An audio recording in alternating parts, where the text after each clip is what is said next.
Welcome to the Pete's Basement Show. Craddock's back. Hey. Ramon's with us. We got whiskey, and we got a bunch of great comics to talk about, including American Mythology, Equilibrium.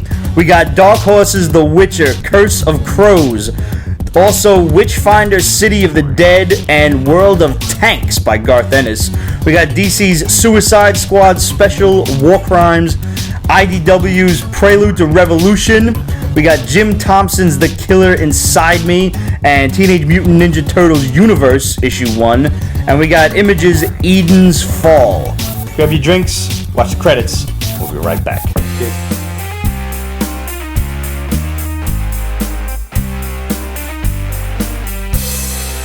Amy had a friend on Stranger Things.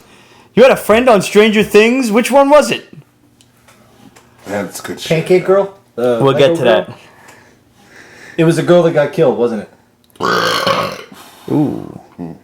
Yo, she's like the hottest thing now. Everybody loves What, this the girl girl. that got killed? Yeah.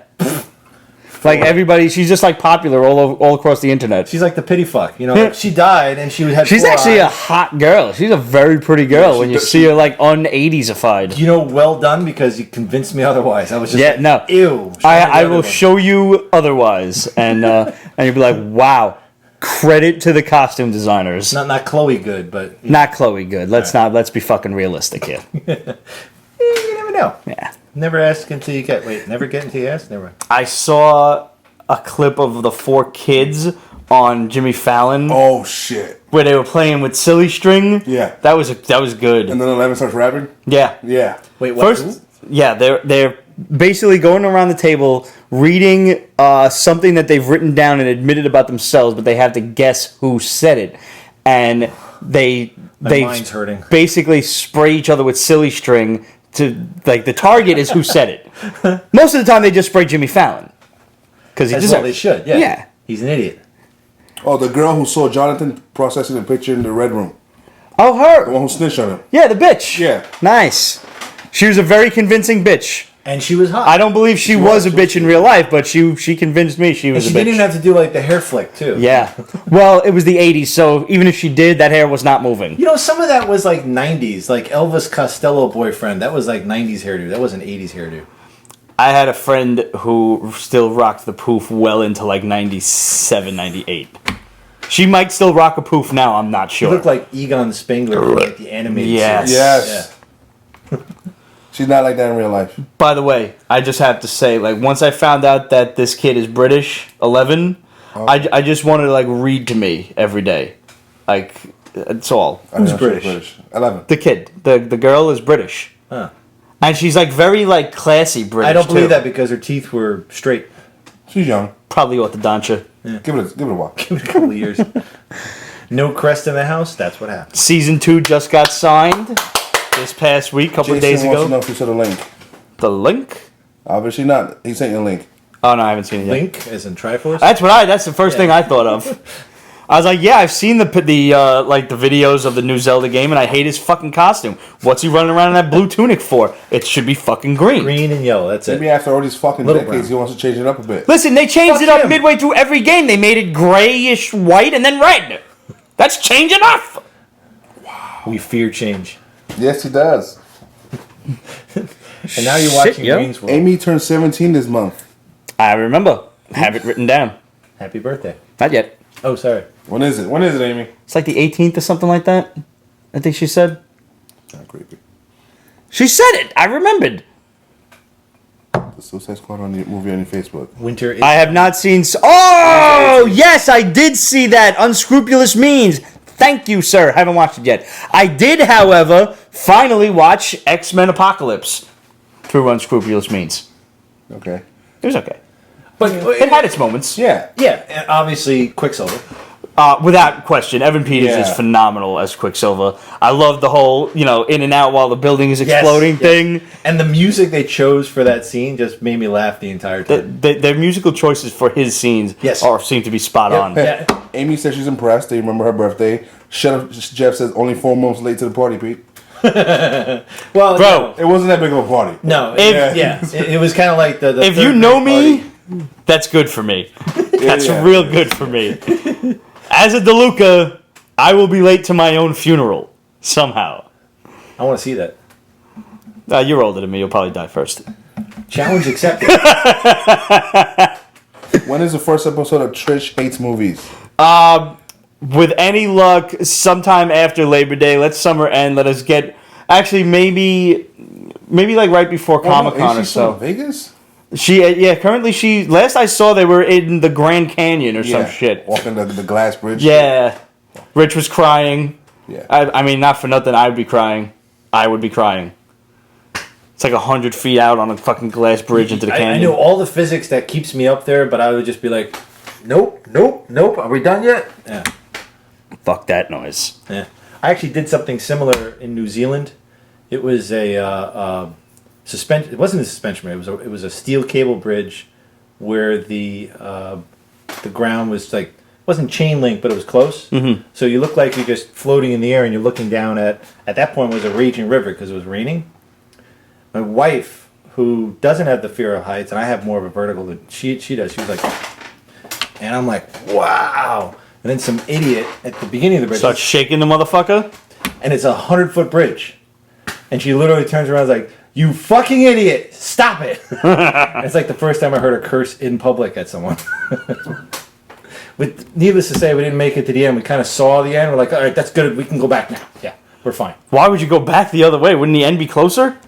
That's what I said to her. But again, logic doesn't apply when you're going through that. Fair enough. You ever used your knowledge of physics for evil? Yes. You got a story you can share? Picking up women. I'm trying to remember specifically what it was. Is your wife watching? I think How do you think he got her? Beating her over the head for 5.5 years. Gotta do it. Pretty much. You want to go out? No. You want to go out? No. You want to go out? Fine! And congratulations, sir. Yep. This is your first show since spawning. Very congratulations. And now that your first child is a masculine child. Yep.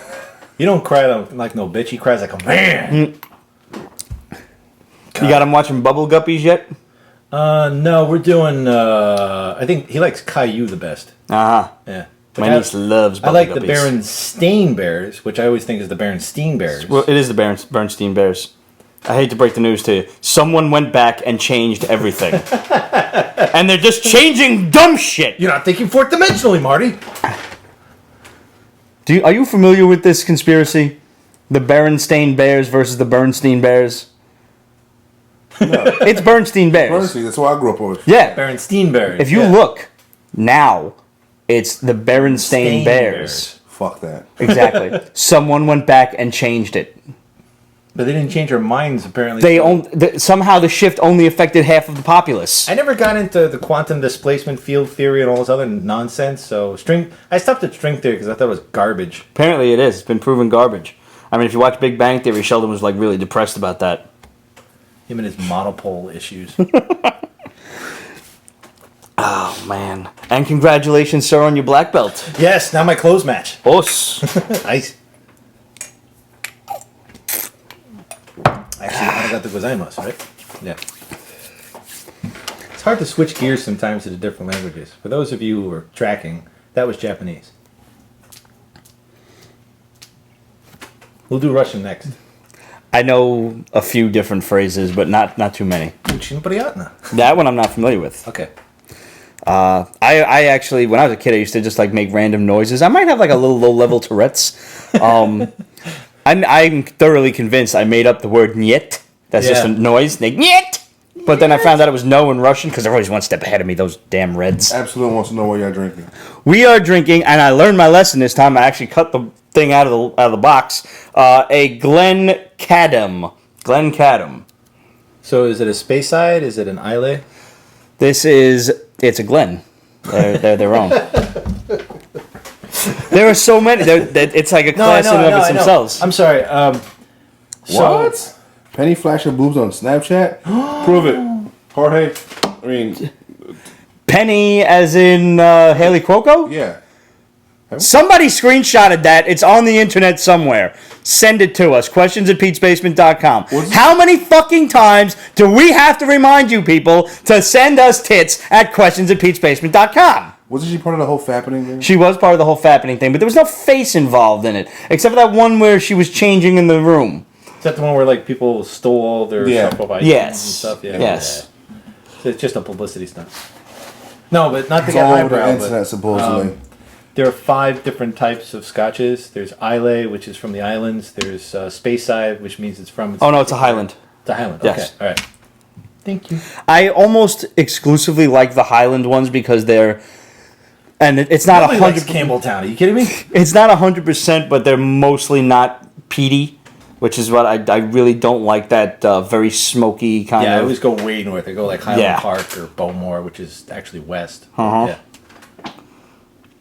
Glenlivet is still my favorite, the 15-year French Oak Reserve. So remember that next time we have a trivia question, It's guys. a standard. You never have to worry about it being bad or like having an off cast. Amen, absolutely. By the way, I hope you guys caught the episode. It went up late. I'm sorry, it went up last night, Wednesday. The third trivia question is now on peachbasement.com/NYCC16. We have one more week to go for the New York Comic Con 2 3-day pass ticket giveaway. Next week? Don't even bother. It's I'm gonna ending wait. next week. Holy shit. You actually can't win it, then we all go to jail. Is there a fourth question? There will But be a it'd fourth fun question in tonight. jail. They will, Jorge, later There on. will be a go to fourth jail. Let's question. do Pete's Basement in jail. I'm too pretty for jail. Then we can do the trading places line, and I'll be like, yeah. That reminded me. Just to finish the point, the question for this week will be up tomorrow, even though this episode probably won't make it on the air until like Tuesday or so, because it's Labor Day and I'm going to be drunk most of the time and eating hot dogs and hamburgers. What do you mean most? All of the time. I have a very strict 12 o'clock rule. Unless we're talking mimosas. It's 12 o'clock in Australia. Yeah, done. It's 5 o'clock somewhere. I saw Jimmy Buffett last Thursday. That Oh, it's concert great was pictures, great. by the way. Yeah. Thank you. Yeah. Thank you. So what the fuck was I saying? Pina coladas? I don't know. No. New York Comic Con tickets. Yeah. Ladies And then left. what did you say after that? Yeah. Yeah. Oh, yeah. Seriously? Triggers. Speaking of going to prison, which I know is a weird segue, No, it's not. but breaking this out one. of prison, Oh. Challenge accepted. I want to raise a glass to Gene Wilder. Oh, yeah. Passed away this past week. Most of you probably knew him from Willy Wonka, a few of you older guys, Blazing Saddles, Young Frankenstein, if you were raised right. Candle back. Put the candle back. I will block it with my body. But Also, Mr. Fuji. Mr. Fuji. Oh, Mr. Fuji died. I'm like, he was never. What the fuck is Mr. Yeah, but- Then I remembered Mr. Fuji. The best line that he did was like, when he was like, "Wait a minute, so he used to be the fastest in the West, like in the world." Like, well, what's wrong? I was like, well, you see this hand? It's like, yeah, it's steady as a rock. Yeah, that's just the hand I shoot with. I actually had a young kid on Instagram, and he he's young. He was like 18 years old, if his profile was to be believed. And he said something like, literally nobody cared until this guy died. And I was like, that's very untrue, sir. I was like, you're young yet, so you don't know. Get yourself Young Frankenstein. Yeah. It's really good, clean family fun with some crude sexual humor thrown in for good measure. And a lot of it was ad-libbed, and he just went with it. Like Harvey, it was not Harvey Korman. Who was the guy who was the Hunchback? Oh, I have no idea what this guy's name is. Igor. Yeah. It's like, why are we saying that way? It's like, I thought you wanted to. But to this day, my favorite movie of his remains See No Evil, Hear No Evil Yeah. with Richard Pryor. The scene when they escaped from prison and they're driving the car and Richard Pryor's like, so what are we doing now? And he's like, don't look at me, look at the road. I'm All blind, if it idiot. makes you feel better. I crack up every time, and you guys need to see this movie if you haven't already. One You of the youngins best. in the audience, rent this movie. Netflix the shit immediately. That was some of the best duo comedy ever. The two of them together were unstoppable, and that's not the only movie they were in. And one of the reasons why Wilder did Blazing Saddles? Richard Pryor wrote most of that film and was supposed to star in that film. But the studio took it away from him because it was coke habit at the time. Ah. Understandable. He had a powerful. He did. But kudos to Pryor. He's like, this has got to change. So he fired everybody to work for him and went in a different direction. So Also, the producers. Marty Yeah. Feldman. Marty Feldman. Thank you. Thank you, Pedro. Springtime for Hitler and Germany. Gene Wilder, thanks for the memories, man. Some Yes. really classic comedy. Rest in peace. Or in pieces. Maybe he'll come Fuck back. you, 2016. Fuck you. He'll come back as Frankenstein. Frankenstein. Well, he wasn't Monster. taken Freiburger. early. Some you know? form. No, I mean, he was 83, he lived a good For life. him, yeah, Yeah. I'm cool with. I'm more accepting of Yeah. that. It just still Beautiful sucks. knockers. Thank you, Dr. Frankenstein. Oh, man. Yeah, the lines can go on for. Was he in High Anxiety? No, right? That was just. He was in The Woman in Red. Yeah. Oh. How many of us were pausing that movie? Looking at fucking Kelly LeBrock like naked for a split second. And then who was the girl that went over the same grate and nothing happened except her hair went up? I don't remember who. I remember that. Such a great bit. And he's like, "Yeah, it just doesn't work the same way with you." They're asking if you saw Rick Sellis' picture. Oh, you did. I sent it to you. Your face was covered up, but you were, I think, captured or killed. Yeah. Yes. Well done. Thank you. You immortalized me. I even got like the nice coif. As soon as we saw the tire, like, that's Craddock. Yeah, shut up, Jeff. Yeah, Tokyo Ghost did wrap up this week. It was phenomenal. Oh, is this week it wrapped up? Yeah. Because I picked it up like 2 weeks. Oh, that makes sense. 2 weeks ago, 3. Yeah. Basically, what we like to do is for series that end, because there's always so many number ones that are coming out, series that end, we do a little Pete's Basement Extras special. So, along with our regular YouTube channel, we have Pete's Basement Extras, which I advise you to subscribe to as well. Trish Hates Movies is going to be on Pete's Basement Extras. Along with like just any other time that we decide that we want to pick up a camera and film something, whether it's a trip to the pizza store or whether it's me talking about killing a centipede in my house, We're going to Florida and watching Rockets. going to Florida and watching Rockets. Exactly. Pete's Basement Extras is literally whatever the fuck else we feel like doing. That's about right. And sounds like we're going to be doing a bikini pool party. Let's keep our fingers crossed. Let us keep our fingers Stay tuned. crossed. What was your book of the week this week? We had a few good ones. Cuz. Are you getting tits? But no ass. You censored it. That's bullshit. Damn it. Thank you, Shadow. Thanks, Shadow. Thanks, Shadow. Well, what just happened was the Shadow sent us the picture of Haley Cuoco on Snapchat with her fucking tit out, which doesn't count because there was no actual nippleage. There was a little heart emoji covering it, which brings me back to the whole Seinfeld thing. Yeah. A tit does not count until the nipple makes its first appearance. That is I correct. agree. I don't fucking care what the roundness looks like. If I can see a little bit of areoli, it might count. Unless you've got one of those like little nickel nips that like one finger covers the whole thing. It's really weird. Ever see that happen? Yeah. Yeah. However, if it has to be visual only. If there's any tactile involvement, I don't really care if there's nipple or not. Oh yeah, no, absolutely. Now it's a different ball game altogether. Yeah. We're talking about just strictly visual photos. Right. Tit photos, 101. Exactly. Pete's Basement style. Welcome back to Tit Talk with Ramon. Yeah, somebody also asked for Ramon's rants. Ramon's rants. I have plenty of rants in me. Let him out. You know, the blood pressure, it's too hot. Maybe during winter time, but right now... Get this man some ice. I look forward to Ramon's rants again. Yeah, you're they're just sick. fun. You like seeing me screaming and hollering. I do. Yeah. I mean, it's a nice change from hearing Curmudgeons me are so screaming much and more hollering. fun. All right, so let's talk Stranger Things. You finally watched it. Finally watch it. Finally. Fucking awesome. How great is this movie? Is this phenomenal. TV show? It is like, holy shit, I want to watch this. I figured it'd take me 3 or 4 days, 2 episodes a day. No, I fucking ate 6 You of these just- shits. yeah. And then the wife was like, oh, you want to watch something else? so that's what happened. That's literally what happened. Like the That first was it. episode, it took me a little while to get into it because I would put it on and I'm already dead ass tired. I figured let me watch it, and I would wind up falling asleep through no fault of the show.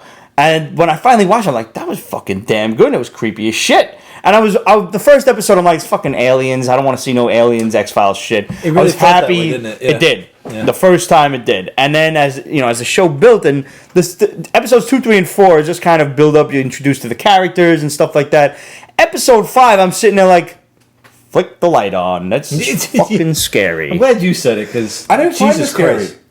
don't know if episode you 5 creeped the shit I out don't of do me. scary movies or spicy food. When shit started bleeding out of the walls, that was the end for me. Oh yeah, once in a while it was like, I was like, fuck this noise. Turn the light back My on. wife actually said if they were going to take that little kid, you know, that part where the little blonde kid Yeah, came the in, little bit, the I was little like, girl. I'm done. You know, I liked it from the first episode. Yeah. It was I did just, too. Oh, I liked it, but like I as like the breakdown of how the episodes went, it was like 1 was introduction, 2, 3, 4 get introduced to the characters, storyline. 5's when shit hits the fan, really creepy. 6 through 8 is like, you know, the climax, and I forget what the literary term is for like, you know, when things start to go like calm down. yeah. But Winona Ryder was great. Yeah. Winona Ryder was No, great. she sucked. You didn't like her? No. I thought she was a great frantic mom. No. It would have been nice if she took her tits out. She but did, I mean, she did better job in Alien Resurrection, or the hell it was. Her, I liked certain parts of it when she was like berating the guy to give her an extra week's right. Yeah. That made sense. Okay, that I enjoyed about the character that she developed, where she was just a mom out to save her kid. But there was parts where she was just like, "Why would you do that to me? Why?" I'm like, "Oh, hit the bitch." Well, she is damaged goods. True. So you kind of have to take her. Her voice got on my nerves a bit. Yeah, and it's like, But you have to understand she's a single mom that's fucking damaged. And then this shit happens. And you're also living in a trailer, basically. basically, yeah. in the middle of You're living in the bumblefuck glorified fucking Idaho, trailer. whatever the hell it is. Yeah. When she put the hole in the wall, I'm like, you dumb bitch. You just ran outside and didn't see nothing, and now you see him in the wall, which he's clearly too big to fit in, and then you chop a hole in the wall. Now you can't even talk to him anymore because there's a hole in the wall. But it was smart the way she set up the lights and the alphabet and shit. Oh, yeah, no, I was she like, did good. way to go. Yeah. If I ever go missing, this is the kind of crazy person I want looking for me. The little girl was amazing. Which one? 11? The 11. Oh, yeah. Just an amazing little actress. All the little kids. Absolutely. The black kid got on my nerves. A little bit. I actually liked his performance the best because it made sense. It totally, like, if I was that kid in that kid's shoes, that's exactly Being what a I'd little do. too rational. Yeah. Oh. Yeah. It's like, dude, what are you guys doing? It's like, I'm going to do this. That Fuck makes all sense. that. You know. You're yeah. You're the scientist. You're the, so yeah. There has to be that You're the critical representation thinker. show. All right, good point. I mean, it kind of brought it back to center. Like, everybody was off going like, oh, we're going to have fun and be kids and save our friend. He's like, what the fuck? Yeah, we saw 11 rap. It was phenomenal. Yeah, man. We've watched that shit on Jimmy Fallon. Somebody sent me a video. It's so fucking good. That kid's great. It's called Falling Action, Pete. What's Falling Action? Falling Action. Who told us that? I forget. Okay. Just to follow that along, the ending I thought was good, but I was a little like, that's it? You know, I felt, you know, I was waiting for like some sort of, I think I've gotten so spoiled with the Marvel movies, like the whole like, spoilers. Amazeballs ending. Yeah, and then they always do have like, Now, the did you little, read like, hook. this fan theory that's gaining a lot of steam, and it makes a lot of sense that 11 is in fact the monster? Oh, totally. I kind of got that vibe myself. When I didn't even read that fucking theory. Aside from the fact that when people are drawing and harping on the "I'm the monster" thing, when she tells the kid that, I didn't believe that that's what she meant by that. She just meant like, I'm a monster. I have all these powers and I'm a monster. I think it's going to be where it's not like what people are thinking, where she's the monster and they're both one and the same. I think it's yes, she's the monster, but that's like her id. Yeah, it's a reflection of her, just as the Upside Down is a reflection of our world. Right. And I mostly got a hold of that when she raised her hand and the monster raised its. That's what kind of solidified it for me. Yeah, that was it. And it wasn't the same hand; it was the mirrored hand, the chiral hand. Very good, sir. For all of you, like she raised her right hand and it raised its right hand. Oh, hello. That's real, according to the Shadow. Thank you, Shadow. We knew Thank you you, could Shadow. do it, of all people. We love you. Why are you taking that away? Thank you. We can't show you guys because So nice. YouTube Yeah, you're right. will. You can't, yeah. Apparently, there's this new thing on YouTube where they don't somebody fucking allow asked. strong fucking language. What the fuck is that fucking shit? Eat a cock, YouTube. I don't think they could. Because Who was scary, the monster or Matthew Modine with the white hair? Modine wasn't scary enough, but he was definitely going that direction. He was good. Yo, Yeah. I I don't thought. think anybody was crap. First of all, I thought this dude was. I first thought it was Treat Williams. Yeah. Then I thought it was Jefferson from Married with Children. He did have that look. Yeah. Yo, they are all clones of each other. They are clearly spliced from the same DNA. But I loved how you had first they did that nice little contrast where The mother's going apeshit. The agent is trying to calm her down using like psychological force. And then you don't even see him at first. You just see her look up and be like, okay. And she gets up. He sits down and just quietly talks to her. He's like, look, I need your help. I need you to trust me. But I can't. Oh, he's a perfect villain. He's a dick. Awesome. I would have liked to see the monster actually eat him. He did. Yeah, but you saw it for like a half second. It was like Jurassic Park eating. How great was it when that fucking other cunt started bleeding through her eyes and ears? I hated her more than him. She was very hateful. Oh, she was like, man. this guy, Baratheon. Yes. Hateful. Yeah. Yeah. We just got a bomb regarding Stranger Things. We got another one. You remember last week? We had last week. Now, last week, we were told by the Shadow that the sheriff's daughter is in the Upside Down. Somehow, which doesn't make a lot of sense to me because she has cancer. It doesn't make sense because, well, cancer but or not, you saw the how did she stuffed survive? animal. You saw the stuffed animal. Yes, you did. Yeah. You saw the stuffed animal. It was technically... What do you think happened to the sheriff after being taken away? That's another fucking mystery. We'll find out because the Shadow just told us they have plans for Stranger Things to be 5 seasons long. Good. That makes sense. So, because there's a lot of shit. Like, why does Winona Ryder's husband not care for Hopper? Yep. It's like Hopper's to the sheriff, and what's the history there? There's some bad blood there Yeah. for some reason. And apparently they were sleeping together at one point. Yep. Yeah. Yeah, I definitely got that vibe. Like that was implied at some point in the dialogue. And I'm hoping there's more kids, not just 11. Plus life in the big city. Oh yeah, no, I believe that they're supposed to like start exploring the other kids that were experimented on as well. How about buyers? As in lone gunman buyers. Yeah. You saw? Oh yes, that's right. You actually had posted that. Just like a little sidebar of it was John Byers in Stranger Things, and then it was John Byers, the lone gunman from X-Files. And they don't look dissimilar either. They don't. Somebody wrote, hopefully next season the sister will put on some weight and won't like a stick. She's a pretty girl though. She's pretty. She I had to make a younger Emmy Rossum. Yes. From Shameless. Yeah. Like Emmy Rossum, Day After Tomorrow era. X-Men 194 Easter egg also. The X-Men 194 was an Easter egg. I don't remember what it was. That was when Jean became Dark Phoenix, was that? What the fuck was the X-Men 194 thing? Okay, Google. My phone is over there filming Periscope, so... No, somebody say, yep. That was it, Darth okay. Myers. Thank you, Darth. Darth Myers. Lots of Dark Phoenix references. Yeah. You had some shit to say, which you have yet to explain. Fuck. Yeah, I did. You had a very vague post on Facebook that all of the kids in Stranger Things are reflective of X-Men. Explain, Lucy. No, I'm sorry. I mistyping it. X-Files. Oh, X-Files. Yeah. Err. Sorry. Is that right? I didn't even notice that. Yeah, it said, unless maybe I'm dumb and I read it wrong. Or maybe my subconscious is trying to tell me something. Could be. But anyway, I'm not a big X-Files fan, so I wouldn't have even I think recognized that. it's a little weak, but it can be done. I think I can't remember his name now. Mike Wheeler. I think that's Mulder. Because Mulder's character started the X-Files because his sister went missing. At one point, they're talking. It's like, "Oh, so you want to be a sister?" It's like, "No, it's something more than a sister." So maybe that's what he tells everybody, but in reality, this is what started him on the X-Files path. Mm-hmm. I also think Hopper's the smoking man. Ooh. Oh.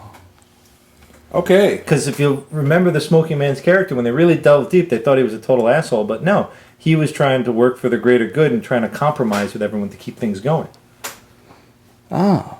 And that's the only two connections that I can work out. You can probably look at everyone on there. I'm sure there's a whole list of stuff because it's the internet and there's something for everything. But if we find out fucking that Shadow's awesome. There we go. Wow! Holy shit! There we go. That's popping up on screen right now. We've got the Black Queen hitting. Is that Sebastian Shaw? Yeah. And then the scene with the monster Mastermind when 11 raises her hand at the monster, popping up now, long enough for you guys to study. But it's interesting that they actually did something that was parallel to real life, because all the experiments they were doing on 11 is actually something that the U.S. government did. It was called the Stargate Project, which they officially shut down in '78. So and even though that was 10 years later. What the fuck is that? That's where they worked on remote viewing, which is they were trying to spy on people in other countries without actually being there through telepathy and ESP. Remember she was spying on the Russians? Yeah, no, I remember. And that's how she came into contact with it. Yeah, huh. Yeah. Which brings me back to that. Why is there only one creature in the Upside Down? You saw an egg thing, which was kind of like a homage Alien to thing, aliens. Yeah. You saw all the stuff crawling around. You saw the stuff that he belched up later and everything else. Right. There's no other creatures whatsoever. Well, season 2's coming. Yeah, I'm kind of curious. Like, is it that the thing killed them all, or is you weren't long enough there to see them? Hungry motherfucker. And also, did you notice that when they went into town and went to the library, the lights were on? Oh shit! They already released the name of each episode. Yeah, it's in the trailer. No. Yeah, it's in the initial trailer. They give you all the episode titles. I don't remember what they are. Yeah. Yeah. Since we're talking about what do the lights have to do with anything? If it's the Upside Down, things don't work the same way. You know, it's necrotic. It's dead. It doesn't work. But the lights are on, so something's working. So, lights don't just magically come on. Lights have to be. I've never noticed that. I bet you that's probably there's some shit to that. Yeah, I mean, it's scientists. I know it's this. I mean, street lamps have to be powered by something, either by a generator or some power station. That denotes that it's a much bigger world than you might think. So it's not just this pocket universe. It's the exact opposite of the entire planet. Huh. So there's if you have maybe the library didn't pay its electric bill and there's no lights. You have structures, freestanding structures with electric that's running, yet there's nobody's there, but it's still running. So what is it? The stand? I mean, what's happening? Huh. It could be like the Langoliers. Never saw that one. Yeah, it's basically where it's the Langoliers was every time as you go through still exists after you leave it, and the Langoliers eat it up after you've left it. So there's no world, remaining afterwards. And just for whatever reason, they got trapped in a loop back in there, but they kept flying away, so they were trying to outrun it. Is this a book too? Yeah. Yeah. Fucking Stephen King, right? Yeah. Yeah. Which, if you haven't seen it yet, it's what is it, 12/3/63 or whatever it is. Vegetable is tube. nuts. Craddock make my head spin. What? You make vegetable tubes head spin. He's smart, man. You gotta just kind of coast in. Smart enough for me to poop on. But since we're talking about like Netflix and stuff like that, we had a question 2 weeks ago. What would be our top 5 picks for TV or movies as top 5 comic properties that we would like to see? Darkhawk. So I'm going to let Ramon... Well, sorry. Do you have all 5? No, I don't. Just Darkhawk? Darkhawk's coming. We can promise you that. I know, but that's all I want. I'm going to let Ramon go through his first. Yeah. Did Chris fight that hat guy yet? I'm glad you asked that. I did. Are you guys also watching The Strain? Yes, Hat Guy is Chris's sensei, and Chris got his ass kicked during his black belt test. He caught me with my hands down and he cleaned my clock. All right. That's what you get for dropping your fucking hands, bro. I got one good kickoff, but he lowered his elbow into my instep, so that was fun. Yeah, it's always a fun experience. Top 5 comic book properties that we would like to see show or I'll just movie? go through them. Yeah. Where it works. Yes. Has to be HBO Netflix. Jay McGuire, damn straight he did. It's John. Hey, buddy. Thanks for watching, man. We got to get you on this program again. That was a great fight, too. I play it back in my mind because there's this one. I was telling Pete earlier, there's this one kick that you and I did, John, where it was kind of like Rocky 2, the end of Rocky 2, but instead of fists, we did legs. Like both at the same time, smack! I'm out in San Jose right now. Nice. Very nice. San Jose. Just beware of the pineapples on the pizza, bro. No. Eat him. Fuck him. Anyways. Start from the top. Where it works. HBO Netflix. Because it needs a fucking budget. Those gold suits. But the idea of werewolves, vampires, dark, This is that old military Image shit. book, right? Yeah. It's a fun book, though. Yeah. I want Pitt movie. Okay. But I want like it has to be some serious like James Cameron type of budget. Cause that'll happen. yeah, I want like the whole like aliens involved in Pitt, not just him showing up to Earth. Cause his masters were just fucking fierce looking and shit. That's how kind of I want Pitt, but it's a dream. It never happened. Like the comic book series never happened. New Warriors. Now, yes, this is happening. It's hey, MGA Capoted 270. I don't probably said that wrong. Capited. Thank you, sir. Which means like sibling. I thought it was What's interesting. up, brother? 270. Yeah, damn right. New Warriors. The original, though. None of that fuck. I want like this could be on TV because it's low budget. Nobody in the be New funny. Warriors had crazy Speedball, Firestar, Night Thrasher. Yeah. I love they did it like heroes, like that sort of vein. That'd be nice. Yeah. Nova, like old school. Like Namorita. Yeah. And who the hell was the Vance something? The guy in the blue? Vance Astro. Yeah. Vance motherfucking Astro. From the year 3000, whatever the fuck it was. Yep. That. I would love to see that. And it'd be like gritty and dark, like almost hero/vigilante type of shit. X-Force. Wolverine's team, though. That shit needs to be dark, and that shit needs to hit Netflix. Yes, that's why I wrote Netflix. It has to be Netflix. Like, and it has to have, like, sexy domino. And they need to fuck. Yeah, full. If you guys have never watched, if you guys have never read the 3-issue mini with Wolverine and Domino, Sex and Violence, get it. Out. Yeah, it's so good. The artwork is absolutely amazing. It's only 3 issues. It's violent as hell. It's so good. Last but not least, Stormwatch. Also HBO and Netflix, and it would cross over with Wetworks. Stormwatch was more a government-sponsored team of superheroes to deal with situations, whether it was an earthquake or supervillains. While Wetworks is more hush-hush group. Yeah. That were like mercenaries, you know what I'm saying? So those so two much shows, with the frontmen. yeah, would be freaking phenomenal. They're kind of like the Fantastic Four sort of idea. And to see like Fuji done, oh, that'd be fucking bananas. I also love the what was it, Death Storm or whatever it was. It was Wildstorm and Valiant. Together. Yeah, I remember that. That's how Gen 13 made it first. Deathmate, that's what it was. Yeah. Chris DiMatteo hit us up with his list of top 5, and I have to agree with him on at least 2 of these. We had the same answers. The first of which is Thomas Alsop. We've said it before. We have said it before. It's be a nice creepy ghost story. I agree with that. I think myself it would work for like a Netflix or like a like an AMC kind of thing. Make it creepy, not too not too sexualized, not too strong languagey or anything like that. Just a regular fun TV show. Chew, on the other hand, needs to be on either Netflix or premium cable, definitely, or it'll be ruined. In fact, if you can get a budget to make this animated, I think it would be even better. Like anime style animated. Yes. Yeah. Like what was that one where they have like the alien that normally goes on the head, but in reality it's on his hand? Vampire Hunter D. No, I know that one, but this one was like, I forgot what it was called. Where it's normally it's Parasite. I didn't see that one. No, that's a good one. Huh. Normally the parasite occupies the person's head and takes over their personality, but this one decided, hey, I'm going to work with you, so it's just on his hand. Okay. And they hunt and kill other parasites. Parasite. Dirty Ramon watches it. Somebody asked about Westworld from HBO. I have. Sick. What the fuck is that about? Is it out yet? No, right? No, but Westworld. It's a remake of a 70s Yul Brynner movie.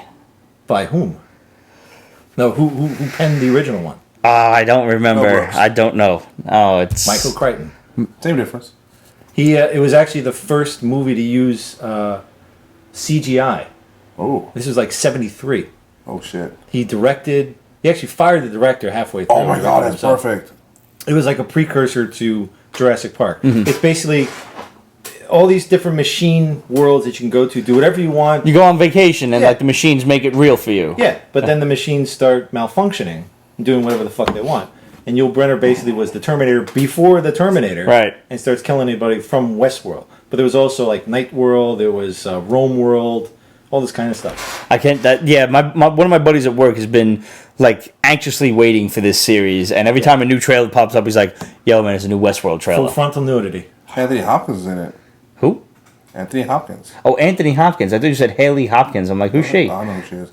You don't know who Haley Hopkins is? Somebody threw out their /TV series. Ooh, interesting. That could work yeah. if you have to just let it run loose. It has to be a wild show. Yeah. And like, I'm thinking the only one that's crazy enough to do that is El Rey Network. Mm-hmm. They would Have you pick it discovered up. that channel yet? Yeah, you showed it to me. Okay. That's where I finally got to watch Ginger Dead Man. Flying you. 5-fingered death touch 8-pole Thursdays, whatever it was. Yeah, I was watching Shaolin 36 Chambers. Oh, I love that. And my wife was like, "Ooh, leave that on. I love you." Married you. That's why Chris's third choice was Ghost from Dark Horse Comics. Like Nice. the girl in the white. I confess I've never read that book. I read it. It's nice. Moon Knight, and Chris, we're going to show you Moon Knight is coming to Netflix. And Rai from Valiant Comics, or Ray. Oh, ooh. Ray? King. Yeah, Spanish King. Ah. El Rey. So that's on you for justification. No, that's good. That's like a future type of thing. Okay. Because it's like New Oh, Japan. right. Which Excuse is, me. Yeah, Yeah, New REI, Japan excuse is in me. space. It left Earth and shit like that. That's gonna be Blade Runner if they do it right. Yeah, pretty Yeah. much. So I agreed with Shinier. Thomas Alsop and Chew, and I have a couple of other choices. Ramon probably could have guessed that I would love to see an X series on Netflix from yes. Dark Horse Comics. Oh, you stole mine. I was gonna say that because it's if Batman killed people and was It's crazy. Batman meets fucking Snake Eyes meets Punisher. Yeah, It's great. with a little bit of the Joker thrown in. Yeah, just Oh, for and ha-has. RoboCop, because the town is all fucking garbage. Oh yeah, the town is horrendous. Oh, I'd Obviously, buy that for $1. I have to thank Ramon because I would love to see Lock and Key make it to either Netflix or AMC or something. Yes. And not for nothing, I would love like a really dark, gritty Shadow series. Yeah. The Shadow. Okay. No origin, just throw it in there. Just throw it in there. You can piece together a few little, snippets of origin as you go along. Some flashbacks to fuck with people. Yeah, just Like- to But fuck never the around. whole thing. Like Yeah. the way that Mr. Robot does it, where you slowly find out who I've that never guy seen was. that. You have to see that. What season is up to? 2. That's doable. Yeah. I mean, it's not the best writing in the world, but the camera techniques these guys have, the cinematography, the lighting. Oh, that's like, a carrier show. yeah, you just want to Oh, yeah. turn off the sound and watch it. It's awesome. Plus, Christian Slater. Duh. And I also listed several movies that that was all TV shows and Netflix and Yeah. whatnot. I also listed several movies, feature-length films that I would like to see. Obviously, He-Man, Thundercats. Yeah. Get these out of movie limbo already. Make them happen. Silverhawks. Silverhawks. I would like to see The Witcher as a fucking feature-length After movie. the books game? they've come out with, Yeah. just the combo. So good. I've, Oh, the we've comic- never The played comic book's game. based on the same character of the game. Yeah, I've never played the game, but the more I read the comic books, the more I'm like, Yes. I either got to just watch some motherfucker on YouTube play the whole shit. Don't do it like Warcraft movie, which was fun, but holy fucking shit, was that ruined. And I would like to Oh, see the Luna Brothers, The Sword, be made into a movie. A movie? Maybe 2 movies. I don't think you can. I don't think you need to stretch this to No, 4 yeah, movies. you're right, yeah. I think you could do it in 2. My Little Pony, the live action film. My Little Brony, I'd watch that. Clearly disturbed, and not for nothing. Just because I'm a sucker, I wouldn't mind seeing an old H.P. Lovecraft, the Dunwich horror. Like, just give me a good, creepy as fuck Lovecraft movie. Yeah, That's all I can't want. read in the dark sort of thing. They should do it in a Humanoids movie. Inhumanoids. Age mentioned Bionic 6. I fucking love the Bionic 6. That's what I wanted to be when I grew up. Yes, I used to draw that shit on me. Yeah, yeah. Oh, it's horrible. Fucking rubbing that shit off. But I wanted all their powers, not just one. I don't want to run fast. I want to run fast and be strong. Alf. There is a Dunwich movie. Age says. Is there? Is there? Okay, I'll look into that. Yeah, You clearly. mentioned Excalibur. That's fucking brilliant. Which? Who? Where? When? Excalibur. Yes. The original, 1980 movie? No. comic books. Which was awesome, but that was John Borman, who's insane. No, and if you like that John Borman movie, you got to see Zardoz. Oh, I've seen Zardoz. Thank you. Yeah. Yeah, no. We were actually just talking about Zardoz maybe 2 weeks ago or so. The gun is good. The penis is bad. It's a Harry horror movie. Zardoz Age Zardoz. speaks to you. Which, spoiler alert, Zardoz is a bastardization of the Wizard of Oz. How about Brave Star? Brave Star. Yeah. I don't know, man. I don't know. Yeah. But the Excalibur we're talking about was Marvel Comics Excalibur. Mm. Brian Braddock. Yeah, I'm kind of partial to Chris Captain Craddock. Britain, yeah. Captain Britain. And What was that? What was that King Arthur cartoon? Knights of the Round or something Yeah, like that? yeah. Remember that? I liked it because of they could pull the animals out of their shield. Yeah. Other than that, it was, No, that was Visionary. Yeah, I was gonna say yeah. No, they did it too. Did they? Yeah. I don't remember that. Yeah. And Excalibur's ideal. You have mutants. You have fucking Merlin. Yep. I mean, just the idea of seeing Roma. And talk pulled about. off. I mean, it goes with the Marvel thing they're doing now with multiple dimensions. That's what they're all about. They got Yeah. lost. They were literally like Well, that's where like Lost in space. Brian Braddock is now. Is he's like the Captain Britain of the Captain Britain Corps. Yep. Which you found out later in the series. But, Yeah. Can you imagine Doctor Strange opening up a portal and there's Roma and Merlin waiting to talk to him? I also love I forgot whose brother it was, where he just saw the threads of reality. He just yanked on them. King Arthur and the Knights of Justice. King Arthur and the Knights of Justice. Who said that? That's what it was. That was Jarek. God bless him. Jarek, man. Speaking of people, congratulations. congratulations on being a father, bro. Trish is also on. Trish! Ain't you in, like, I don't know, Paris? Utah or some shit? Walking on the Salt Lake, whatever the fuck it is you're doing? Walking on a You're on some crazy adventure. So, yeah, just real quick, I didn't mention this in the beginning, but H.P. Lovecraft's Dunwich Horror from Bag and Board Studios. I got mine signed at Midtown Comics. Yeah. Do you know the guy? I do. Ben. Yeah, he works there. Oh, She said Baltimore, idiot. whatever, same shit. Utah, Baltimore, it's like right next to each other. See, that's the way Dark Horse Comics used to be, like late 80s, early 90s. Yeah. And it was just a nice throwback. Many, many winters ago. Yeah. He also... Adapted to comics by Ben Granoff. This is Midtown Grand Central? Uh-huh. I don't remember. Do I know him? Yeah. I About must. your height, so you can't miss him. I probably do know him. Little white dude, kind of curly hair? Yeah. I know him. Sometimes has the beard, sometimes... Yes, Yeah. okay. You know what it is? I'm just really bad with names. Ditto. I know Demetrius because you can't forget a fucking name with 17 syllables. Plus, there's always a book Shut around up, his Jeff nose. says Dark Horse and Image are putting out the best books. They really are, man. Yeah. They really are. That's all I really pick up now. Yeah. Yeah. The big two are just not worth it. So my 5, obviously Darkhawk, Mm-hmm. Excalibur, Jupiter's Legacy. I want to see that on film. And I a want good to see one. done Film? right. Yeah, no, I do, because a lot of these idiots don't do superheroing the way they should. Like the Mighty Thor had a comic for a little while where it's the way I liked it, where dragons were the size of buildings, people got thrown across the planet. I want to see that on film. That's what film was made for. It was made for that kind of epic nature. Yeah, I agree. Like I remember in the old X-Men me of something. series where you finally met Gladiator, and And he threw Juggernaut across the fucking earth. Yes. thank you. That's what I wanted to see. And you kind of got a hint of that in Avengers, but I really want to see it. Like, Yeah, take out a mountain. It tones down the goddammit. characters we grew up with. Yeah. Thor's way more fucking powerful than Hulk is way more powerful than that. He can destroy planets. So I'm hoping in Ragnarok, but I'm not expecting it. I'm just hoping. Do you think we'll see Better Ray Bill in Ragnarok? It was released in 1970, starring Dean Stockwell, the Dunwich horror movie. Okay. Age. I'll Okay. check it out. You think what? Do you think we'll see Better Ray Bill in Ragnarok? If they're smart, they should at least. Throw I mean, him in there. that's a perfect time to throw him into the arena. But you could also like do a whole movie around Better Ray Bill. So Sure. You know it's coming because you saw their skulls in the beginning of Guardians of the Galaxy. So, Yeah.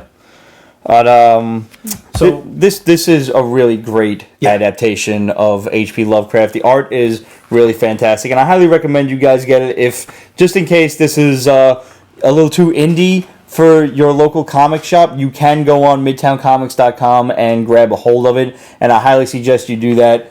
But now that I know who we're talking about, Ben's a really cool dude. Yeah. Always happy to talk comics. That's one thing I love, like walking into that shop. Is like everybody's like, "Yo, Pete, what's up?" Everybody says hello and shit. Shout out to my buddy Steve, new guy. Demetrius is like, "Yo, Steve, you know this guy?" And he was like, "Hey, man, I watch your show." I was like, "I'm sorry for your lost time." I was like, "I don't know how to apologize enough to you." And the big dude, Rob, was like, "You really meant that?" He's like, "I was like, yeah, no, I did." we got to get Rob on the show. His comic timing is incredible. Yes, we do. I told all of them, I was like, yo, man. He's like, you were trying to recruit Cassie because she lives near you. I said, and, because pretty girls are good for ratings. But I was like, bro, the door is open to anybody that wants to come through. And he's like, bro, I'm all the way in fucking Coney Island. Yeah. He's like, if I'm coming, I'm staying. I was like, all right, we'll wait for Friday to get you on. Somebody asked, what do you think of the Puppet Master comic series? Puppet Master comic series, I'm actually not reading. I'm not reading it either. I was a big fan of the Hellraiser series for a while. I was a fan of Puppet Master too. The first two. And, I really like Providence too. It's very Lovecraftian. Yeah, I see that still in your Love books. Providence. Because it's something from Avatar that is not tits for the sake of tits. Like, believe it or not, it gets fucking tiring after a while. It does. Yeah, Avatar likes, titties. Yeah. But that's what they also have this other, imprint, Boundless. It's like crossed. Boundless is just nothing but tits and pussy over the place. Fucking, they're not shy. So 2 more I'd like to see come to. I know one is actually being developed is Daemon, which is like Blade's assistant. yeah. Something like that. The other one is Bigfoot, Sword of the Earth. That they're making? Oh, no, they're not making that. They're not. That's a great series. I read that too. I mean, it was drawn not the best in the world, but just the concept and the fun. It was like, John Carter of Mars. It was John Carter, Harry. Yeah, but John Carter of Mars meets Conan the Barbarian meets the myth of Bigfoot. It was awesome. You know what he reminded me of when he mentioned like the dragons and seeing him on, in a movie or on this grand scale. Remember A Town Called Dragon? Yes. That was a good fucking series from man, Legendary Comics. You ever read this? No. 5 issues. Little mountain climbing expedition in the heart of America. Fucking, backwater town like Dragon, Utah or whatever, Nebraska, some shit. Spoiler alert: dragons in Dragon. In the first episode, the first issue, you see these Vikings fighting a dragon, and the dragons are practically invincible, as they are in like most myths and everything. Because they're imaginary. And you'd like to think so. They kill them and win, but they have There's an egg, and the egg can't be destroyed. It can only be prevented from hatching by keeping it cold. So they take it to America, because we're not going to leave it here, because fuck those guys instead. So they take it to America and climb like the highest mountain and just stick it there. And then some asshole explorer is like, hey, what the fuck is this? Looks cute. Make it sell it on eBay. Yeah, let's take it out of the ice. 'Cause Assholes. I'm hungry. Can you make some omelet? It was such a fucking great series. 5 issues long, finite, done deal, awesome shit. Well, I think Legendary is actually the Legendary Film Company. It's one of those that like they make these comics and see how well they would do for. See, but the problem is there's such a low-level comic imprint that you can't judge rightfully I know. unless everybody's watching the Pete's Basement Show, which they all should be, and we encourage all of you guys to tell all your friends about watching the Pete's Basement Show because why? They haven't already? What's wrong with them? They really should, because you could be the hit at the office water cooler every single week. Yeah. With all of the advanced bombs that we drop for you guys. Yeah. And people are like, where the fuck did you get that information? Don't hoard I'd be getting? Don't hoard it. You tell your friends, watch Pete's Basement. Watch it. And if your friends send us a photo of like, hey, this guy got me into Pete's Basement, we'll send you some shit. We'll send you like a free comic or something. Tommy Two Toes, sharing is caring. Sharing is caring. What? I'll just take the excrement. Whatever. Yeah. We'll send you a little ball of boogers. Excrement. Yes. As long as it's in lucite. Yes. Yeah. This way, it can't cause any harm apartment, to people. Yeah. No, I completely I'm gonna understand. trip over that. It's not gonna be fun. Yeah. All right. Book of the week. It's Witcher. Yeah, The Witcher. Yeah. Absolutely. You almost don't want to go there because we're almost biased, and we mentioned it last week, not knowing it came out today digitally. I know. And it's a digital only right now. Son of a biscuit. But I love digital comics. I never thought I would, but I really do. I don't. I know you don't. I love looking at them on my computer, and it's just like fucking so pretty in 1080p. But I go to comics to get away from that. I'm on the computer all the time doing work or whatever. But I'm on the computer doing work at work, and when I'm not doing work, you waiting for stuff to render or something like that? No, just when I don't want to work. I'm reading comic books. But I'm so buried at my computer that people see, look how diligently he's staring at the computer screens because I'm reading. Shh, I'll get fired. There's actually a scene in Mr. Robot where the girl's working at the FBI and they think that she's negotiating something. They don't want to bother her, but in reality, she's like planning a virus in the entire server. And it was such a great, tense scene because they put the camera like right here on her, and then you realize somebody's watching, and she's like, and then you draw the camera back, and you're just like, you know that technique I'm talking about, where they close slowly, and then they're here, they keep it here for a while, and your mind just sees all of this, and the minute like that changes and you see something bigger, you have to adjust, and it's just so shocking. Just as it's shocking for her, like, oh shit, somebody's looking at me. Yeah. You kind of know that. I know put in that. Mm-hmm. And it's a nice like visual technique of like putting you exactly and in her perspective. You know who did that a lot? Orson Welles. Huh. I don't think I've ever seen the movie he directed. Oh. The Third Man. No. Never heard of that. What's that? Oh my God. Movie night. One of the best intros ever. First 45 minutes of the film, all they're talking about is Harry Lime. Harry Lime's dead. Harry Lime's a great guy. Harry Lime's an asshole. He killed people. I never want to talk about Harry Lime again. And they start the film actually where you go to his funeral. But then 45 minutes in, you see a shadow with feet. And the guy, Joseph Cotton's actually yelling at him like, "Oh, what kind of a spy are you supposed to be, satchel foot?" And then this woman turns on her light and starts yelling at him in German. And that light illuminates his face. And you see Orson Welles smile. And then it turns off. And that's it. And that's all you see from him for the next 20 minutes. And that intro is just insane. And then the whole... I'll take your word for it. I have to see it. You don't even see him running. You see his shadow running. It's so awesome. It's been so copied for decades. It came out in '48, I think. It's one of the best films ever. Huh. One of the best love triangles. He's constantly phoning after his old girlfriend, and she's phoning after him, even though he treats her like shit. And we don't know that. Yeah. We're all familiar with that one. Another one to watch is The Stranger. But anyway. So this Witcher story, actually, he looks more like the character from the game. Okay. This is actually written by some of the creative team that wrote the third game, along with Paul Tobin of Colder fame. Oh. Yes. Okay. Mm-hmm.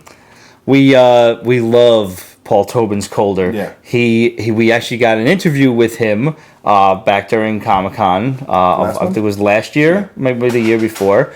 He's a sick man. He is. He's a very twisted individual. Sick in a good way. Yeah, he's a very nice guy, but he just might, like, you're just kind of waiting for him to just pull his face apart, and you just see Nimble Jack underneath it, smiling at you. That'd be a trippy TV show. That would be a fucky TV show. Can we add one to that list? And put Colder on there? Yeah.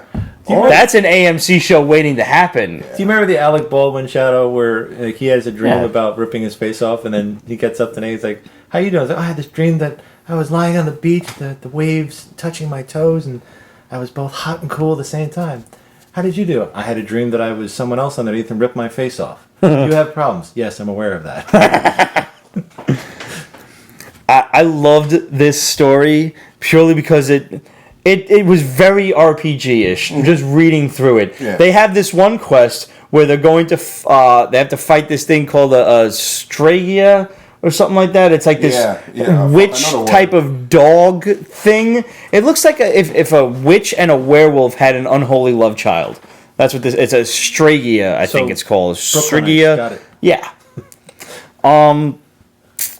God, all of a sudden I hear Project Bitch just playing in my head.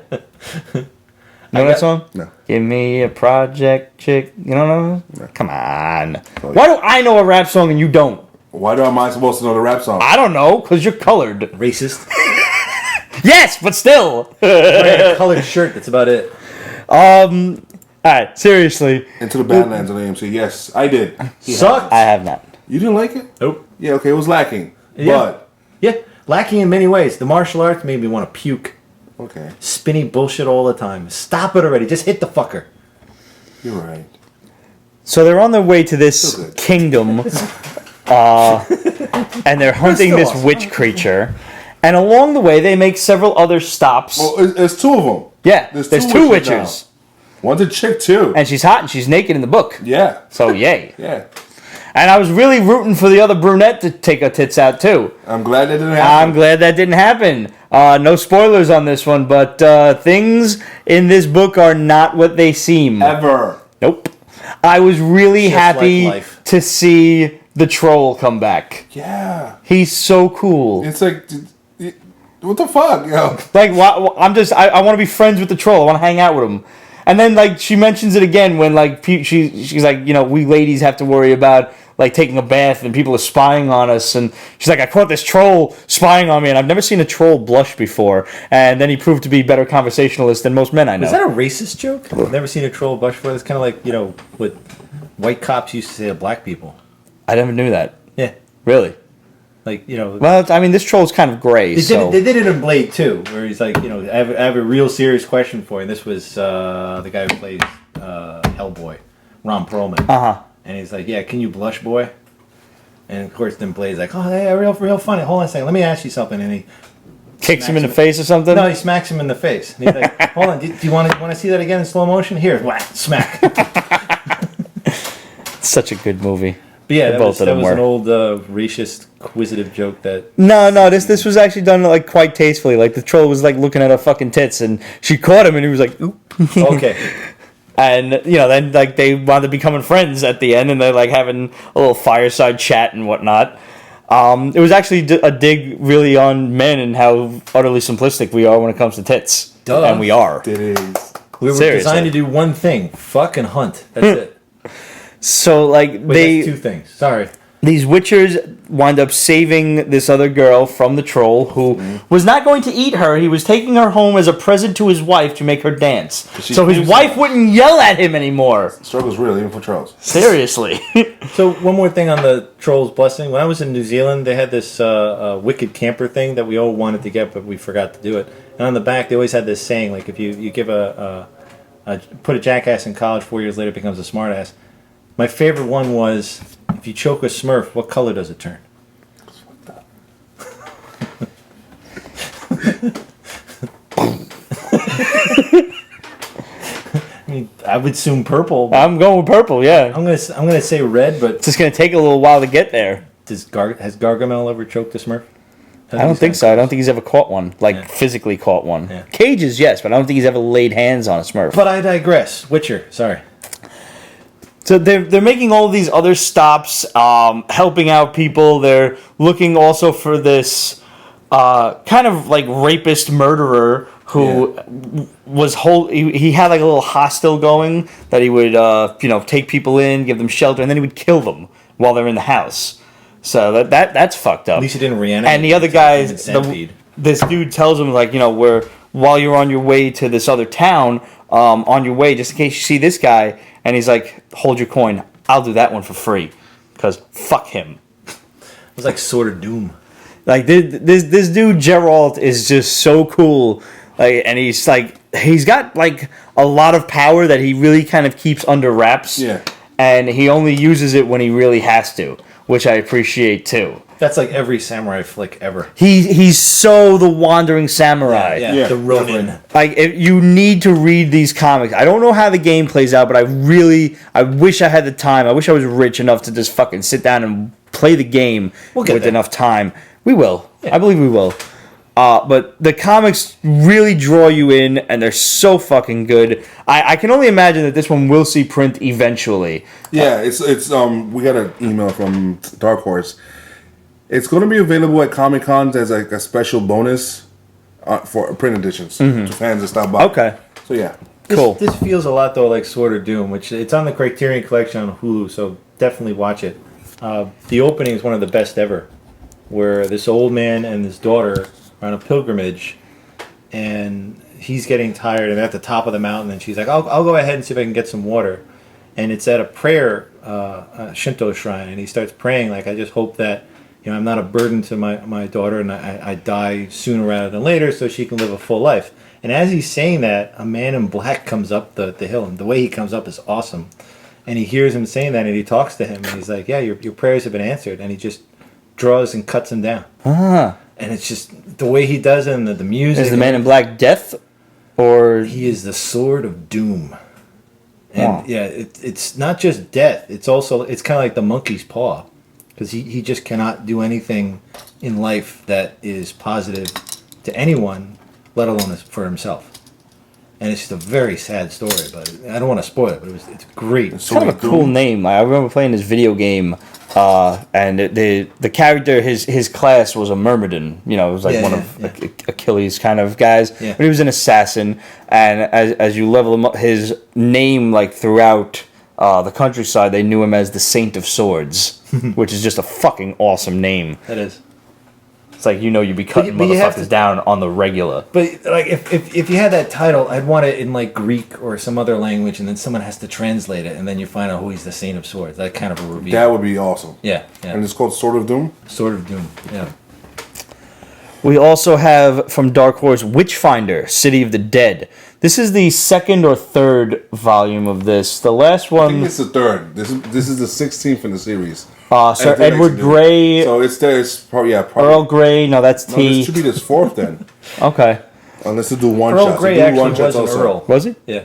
That's how you get the Earl of Sandwich. So this guy, he is an early, like, Don't- saved the just queen comes from and some goes. monsters and shit, and they knighted him. What? Who? Sir Edward Grey. He saved the queen or whatever from like some monsters Victoria, and shit. So he was knighted. And now he's like the Sherlock Holmes of the supernatural, if you will. The police and shit, they call him to come and investigate stuff that they can't figure out. He's and the world's only consulting detective. yeah. And he, like, the book opens up very interestingly with these people who are, they're, making a new subway system or something like that, an underground, tunneling. And of course, they tunnel through. they accidentally bust through a fucking wall, and there's this whole underground.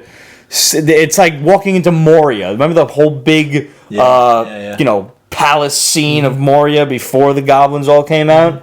That's what this place looks like, and Or like in Hellboy in the beginning when they're going in that labyrinth Yes. in the city and like, give me my gold. the guy, like, when they find he comes back up, gets the foreman of the job. He's like, "You got to see this." And he's like, me and, whatever, Ramon and Chris, we all went down there. I left them guys down there, to kind of investigate everything. And I came to get you. They're wearing red shirts. I'll be right back. So they come down, and obviously there's a broken lantern on the floor. Like, well, where'd they go? Yeah. Scene cuts. We never go back there. Which is a great, it creates the tension, Yeah, you're just without waiting seeing for, it. like, the story to tie together. But in the first issue, it fucking doesn't. Now he's investigating these dead bodies that are being, grave robbers. And for some reason, these dead bodies that are being exhumed are wandering about for, Random reasons. And he's perfectly accepting of this. But at first, he's kind of like not. He's like giving the detective, like the real police, like a bag of shit about it. Yeah. It's like you telling me that this grave robber is to be believed that a corpse was walking around and bit him? How do we know that's not his own teeth? And like then when the dead grave robber gets up, he's like, oh well, okay. Like he's totally calm about it. And the fucking like the mortician's like help, and he's He's like, okay, I'm up to speed. Let's go. yeah, it's a really good series. I remember reading the other one about like some monster eel type things in the marshes. That was out of London. That was traveled north from Scotland or something. And that at the same time, The Woman in Black was out in the movie theater, and that had to do with this castle in the marshes and shit. See, this is who wrote this? Chris Robertson and Mike Mignola. There you go. Mignola gives you the general outline, and then somebody else's filler. Yellow is great though for all of this Yeah. like stuff you've never heard of but actually exists. Yes. Like the Vril energy I didn't know existed, but it was something that people actually believed was real in the 18th and 19th century when they first started getting involved with electricity. And he's the one that came up with that, and all the H.P. Lovecraft references. So he does like a lot of research before he. The Oh shit my he God. knows. Yeah. Oh my god. And I love he's always like a footnote, like see issue 28. Yeah. Or once he mentions shit, you just have to start. Oh, I googled at least 2 or 3 things in here. Yeah. By the way, I also want to thank, I think it was Daniel Blank, who tagged me in some shit on Facebook. Jeff Foxworthy used the word Googleable. Ooh. I feel so justified right now. And I think that's also, we can reference the phrase jumping the shark. He's like, it's good. It's got to be Googleable. I don't know if that's a word. I was Somebody like, said it's a word, Jeff. Vegetable Tube said Craddock built a Ramona silent fan. I can do one that sucks in no power and creates no heat. So I'm going to go back and like reread the original Witchfinder books, as many as I can get my grubby mitts on, and I recommend this new one to you. It's a lot of fun. There's a lot of creepy stories that came out this week. Yeah. Yeah. I wonder if it's because of the Netflix series. If it's I kind of wonder. permeating the whole. Could be. Like everybody's like waking up to, let's do some monster stories. Yeah. Broken Moon, Legends of the Deep. What a cover! Look at that. Yeah, We this. reviewed that last week. No, we didn't. We got an advanced digital copy last week. We didn't review Reminds that. me- No, we Number did 9. not. I waited on this one. This is very Lovecraftian. It is. This is basically, it's the, post-apocalyptic. You've got fishermen just trying to get some real fish out of, the bog and whatever. And they catch like 1 or 2 fish, and behind it is a many-tentacled leviathan, which eats like 6 fishermen. It's post-apocalyptic fishermen, though. Yeah. Yeah, the world's gone to shit, and they're still fishermen. And they run away back to the town, and who should show up but a bunch of vampires. Yeah. Bikers. Maybe we did review this. I don't remember. I think we did. But now that we've got the physical copy, I'm going to finish talking about it anyway. Okay, of course. So these bikers show up and fend off the Leviathan, and it flees back into the ocean. Because, Leviathans are afraid of bikers. Well, Bikers. these guys got like bikers. some serious weaponry and stuff like that, and it runs Nuclear away. armaments? And Nuclear, not like nuclear. one of the leaders of the fishermen comes out, and he gets into an altercation with the leader of the vampire biker gang. Can't believe I just said that word, that phrase He together. said some stuff. And threw down he some- gets pissed off and turns into a werewolf. Because this is what happens. And I don't know if the whole... Yeah, we definitely reviewed this And at I some just got point. taken did, back last week. So- I just got taken back to Ghostbusters where they were in the we got to leave because, I know exactly which episode you're talking about. werewolves versus vampires. You Lupus, don't wanna be Peter, here. Latin for wolf. Yes. What happens when a vampire bites somebody? They turn into a vampire. What happens when a werewolf bites somebody? They turn into a werewolf. Oh. Quick, get across the drawbridge. We got to get out of here Yeah. before this gets worse. How could this possibly get worse? That was a great episode. Love that. It was a great ending, too. Oh, man. So, yeah, guys. Many tentacled things, vampires, werewolves. I'm pretty sure we reviewed this last week, but I was probably drunk, so I don't remember. Ramon has a terrible memory to begin with. No, we did. Are you sure? Mister, I'm drinking. What happens when Pete bites someone? They turn into awesome. They turn into pizza, Somebody said that. and I keep biting them. That's how he remains sustennated. So, yes, Broken Moon from American Gothic Press. Really small company, so go to your local comic shop and demand that they get this. Demand! Tell them to get issue 2 and go on eBay and get yourself issue 1. Or go to their website. Or go to their website. Not to get too dark, but GothicPress.com. I wonder if some of these more horror-filled comics are coming out because of the economic condition. I mean, I totally think that The Walking Dead came out because of all of the things that happened in 08, 09. So I wonder if this is kind of just speaking to the whole malaise everybody's feeling about, for whatever reason, whether it be the job, the political situation, whatever. Politics. Yeah. Yeah. Everybody's expecting doom and gloom, pretty much. Yeah, and it's It's not too far off the mark. the great thing about Apocalypse is everything simplifies. You just surviving, eating, killing. That's it. This, glad you said Apocalypse. I picked up Grimm Fairy Tales Apocalypse on a whim because it had the 4 Horsemen of Apocalypse on it. This is not jump on friendly at all. Nothing from Grim Fairy Tales. Nothing is. There's like 700 issues before this, and you clearly need to have read every single one of them before you understand what's happening here. And none of the I couldn't really tell which of the 4 Horsemen was which. Like, I couldn't even tell which guy Death was if it wasn't for his pale white horse in the last page. Can I tell you something? Of course. Session. When we were at Comic-Con, Yeah. and Xenoscope has their own booth. Yes. It's pretty colorful and shit. I always turn my press pass around so they don't see it. Because if they ask me to interview them, they're going to regret it. I have nothing to say to you guys. Like, I will tell you your shit sucks, man. But how is Cryptocracy? Yo. This is issue 3 of Cryptocracy. We reviewed issue 1 for you. This is by Van Jensen. We interviewed him at last year's Comic-Con. He was writing The Flash, and he had plans for this one to come out. This is an awesome book. I like the visuals, but I was like, I didn't want to jump into another book at the time, so that's why I didn't pick it up. I don't know how long this is going to go for. Okay. It seems like it's going to go for at least a maxi. I bet you it's 24 issues at the very least.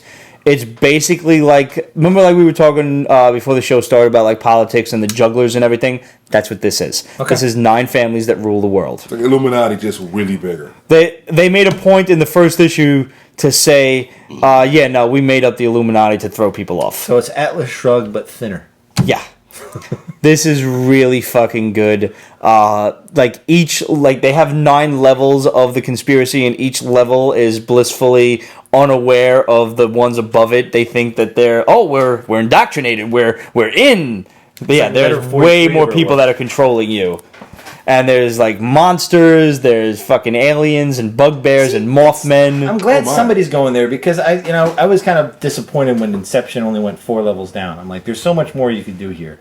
And obviously it's a 2-hour film, you got to do only that much. I also was kind of disappointed that The Matrix didn't level up from there. That there was something else besides the machines versus the people in The Matrix. There was another, like what if you're in another Matrix and there's another thing above it? But there is a lot they could do with this. I would not mind, once this gets a little bit fleshed out more, maybe in another year or so, I would absolutely not mind seeing this on the silver screen or on a TV series or something. I think it's long, so I think a TV series would work best. Another one that looked like fun that's kind of reminiscent of that is, I think he just calls it 1%. I know which one you're talking about. Renato Yes. Jones? Yeah, Renato Jones. Yeah. I like the first one. I haven't read the rest. I'm getting there. It's the visuals are intense, and I read it for that. But it's starting to get a little too preachy for me. Oh. Yeah. Oh. But that was the whole thing from the beginning. He was saying that like I'm killing the people who are killing the economy or whatever it is. Before this becomes like a Dark Horse only show, let's. What do you mean before? Seriously, our last book from Dark Horse is World of Tanks by Garth Ennis. If you are a World War II fan, this is the book for you. This is the Panzers versus the British tank divisions, and how basically the Shermans don't stand a chance against these fucking super tanks. It was tactical that won it, not technical. Like reading this made me think back to those historical graphic novels that we got from Zenith Press, the Battle of Bulge, the Battle of Normandy, and everything that happened. And I highly recommend that you guys go on zenithpress.com and get yourself these graphic novels, especially if you're like a teacher and you want to educate your students. I learned so much more from these comic books than I ever did from a textbook. Yeah, there is so much information in here, and I even gave them to my father, who's a big history buff, and he was like, wow, this is, and I got my father reading some comic books. He gets into like Lone Ranger and shit like that, and Green Hornet or whatever in the Dark Tower series, but this was not something that he ever expected to see from a comic book, because to him, comic books are still, little kid stuff, and it's, funny books. Not Dark Horse. No. Not Dark Horse at all. World of Tanks is a very there's a specific demographic that I think is going to enjoy this, especially because, at least for me, my OCD demands that my head does the accent when I'm reading it. Fuck, man. Yeah. So I'm trying to keep with that British accent, and then there's different British people that are talking, mate. So I'm trying to figure out which one is which, and then I'm trying to switch to a German accent midway through the book, and I'm like, I can't even fucking do that shit for you. Because I'm not. Salsa. I can't do it. All right, somebody asked about Peter Panzerfaust. I dropped that book. I felt kind of repetitive, so I kind of had to drop it. Somebody also mentioned Saga. I am like 10 issues behind on Saga. Saga, no. Once the baby was born and it became all parental and shit, so that's why I'm 10 issues behind on it. I got a little interested when they did like a segue to this one character and had fun with it, but then the whole... I think at one point the visual was a dragon sucking his own cock. And I'm like, I don't know. Well, I mean, he does have that long neck. Yeah. So what would you do? You're home on a Friday night, nothing on cable. Get laid versus, I would go out and show that thing around. Because it wasn't like he just... I mean, it's a dragon cock. It's a dragon cock. You can't get laid with a dragon cock. Seriously. And I heard dragons like virgins, they like humans. Jerking off in the last issue. We all saw That's Dragon weird. Slayer. True. Which still, if it wasn't for Indiana Jones, I still think it should have got the Oscar. Speaking of getting laid and stuff, yeah. I have a baby, I got laid. IDW's Jim Thompson's The Killer Inside Me. I didn't enjoy this until I got to about the end of the book. Really? Yeah. It was weird. It to me, the book jumped around a little bit. It did. You know how I feel about books that don't start off in the middle. Books that don't start off in the beginning, but rather start off in the middle. And this guy's monologuing to himself about shit that's already happened, and you don't even realize Love what that. he's fucking talking about. You like that shit? Totally. Hate it. You No, will love because this this book is then. based I on get a so pretty droned older- out. Right, and I didn't like this book until I read Stephen King's Afterward, when he was praising this guy Jim Thompson, who's a classic, crime fiction author. And that's never the heard of way the guy. Good boiler. What am I trying to say? Pulp Fiction, sort of like hard-boiled fiction goes, where you come in the middle and you don't know what the fuck is going on.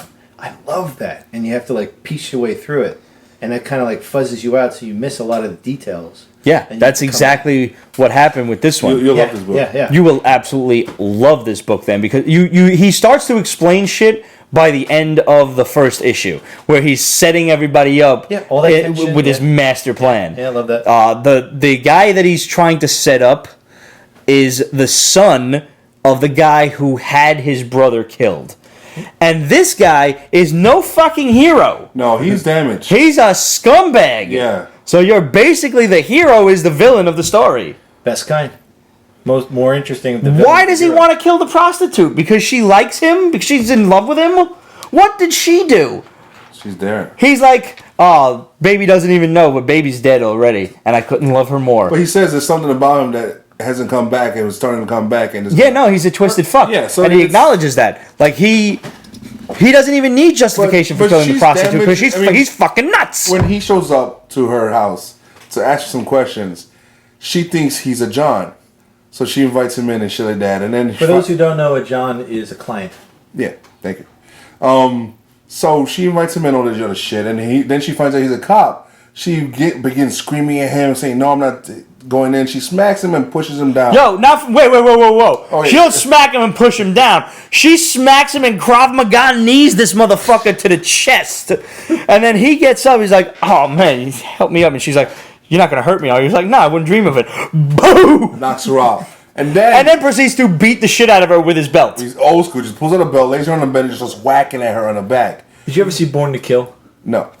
But anyway, go ahead. She turns around and then kisses him passionately. The next page is them laying naked on bed. Some bitches like it rough. What do you want? Yeah, they like, do. fucking hey. Also, for those who are interested in visually in something like this, look up Born to Kill. Because you remember Reservoir Dogs? Sure. The guy that looked like the fucking thing? Huh.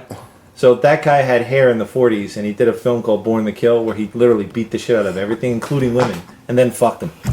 So Oh, he was okay. he was a badass on top of You know a what's badass. fucked up is the dialogue actually was so well written at this point where he's like, I don't even know how long I was hitting her for. I just know my arm was fucking aching by the time I was done. And her ass was just one big bruise. That is That's so fucked up That is- and colorful. It's hard-boiled pulp, like original film noir where This is like 1940s There's stuff. racism in there Yeah. too, which is Yep. Yep. women are objects. Yeah, that's That's- film noir. Yeah. It is, and by the end of it, when I did read Stephen King's words about the author and everything, when I found out that it was not this modern story, but an actual book from the 40s, I got so much more interested in it. And I went back to the beginning of the book and I started reading just a couple of select word balloons here and there to kind of, reacclimate myself to the story. And I'm like, oh, okay, like now, you can. Here's the thing. You can set a story in the 1950s, 1940s, whatever.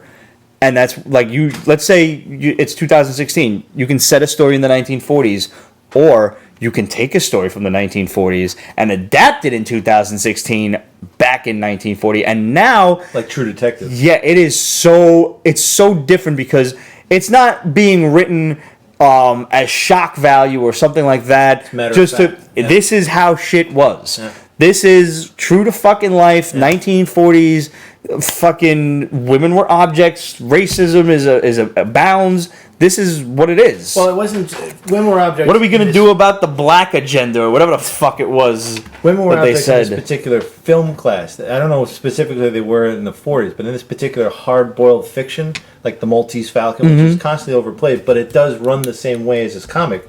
The Big Sleep's another one, where he knocks the guy out by putting a roll of pennies in his hands, and then the pennies fall out. So all that little detail. That's actually an old school effective method. Yeah. Well, it's the poor man's brass knuckles. You know what the other good way to do it is? The keys between the knuckles. And that just brings me back to Keys or Justice key League. rings? Keys. Stick the keys right out. And you're basically fucking Wolverine. Right to the cheek, right to the neck. Do you guys see Justice League Doom? Yes. Yeah. Do you remember when he was in the coffin, pounding his way out? Uh-huh. And they didn't stop the visual until you saw that the keys were bent and his hand was bloody. Mm-hmm. Love that. That's Batman to me. Yeah. No, he's been done well recently. Yeah. And sometimes, not always, not all of them. So, Shut Up Jeff asks if any of us have anything signed by Stan Lee because it's $200 and he's thinking about getting a book signed by him. Do it, man. The guy's 93.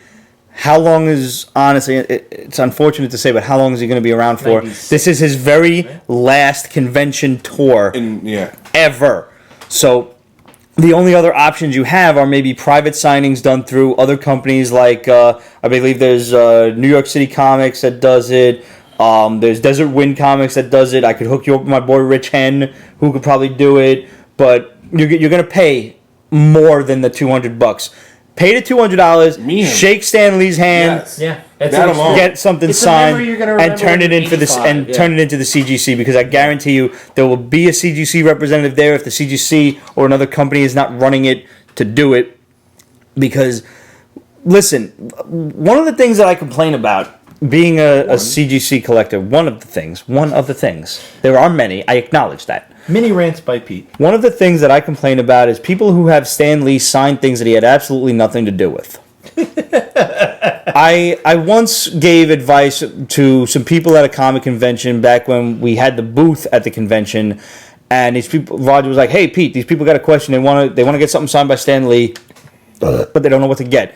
And I said, "What's your budget?" Visionaries. And I said about $100. I said, "Okay, go to my boy Gary Plattman, who will take care of you. Go get yourself an old Fantastic Four book. Try to get a key issue. Yeah. Try to get an old Amazing Spider-Man issue. One that you like. Right, something with a cover that you like that's pretty. But get something that Stan wrote. You don't have to get a fucking 9.0 and spend $800. Get something that you can afford that looks good. That's, kind of a key issue, just to make it, mean a little bit more.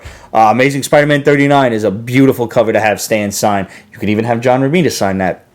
And get yourself a cool Fantastic Four cover. Like, It Started on Yancey Street is not an expensive issue, but it's a great cover. This Man, This Monster, the Fantastic Four with the Thing on the, profoundly on the cover. I think it's issue 53. Spider-Man 110. Classic. Stan was the editor-in-chief of Marvel Comics, and so that still counts. He wasn't writing it, but who cares?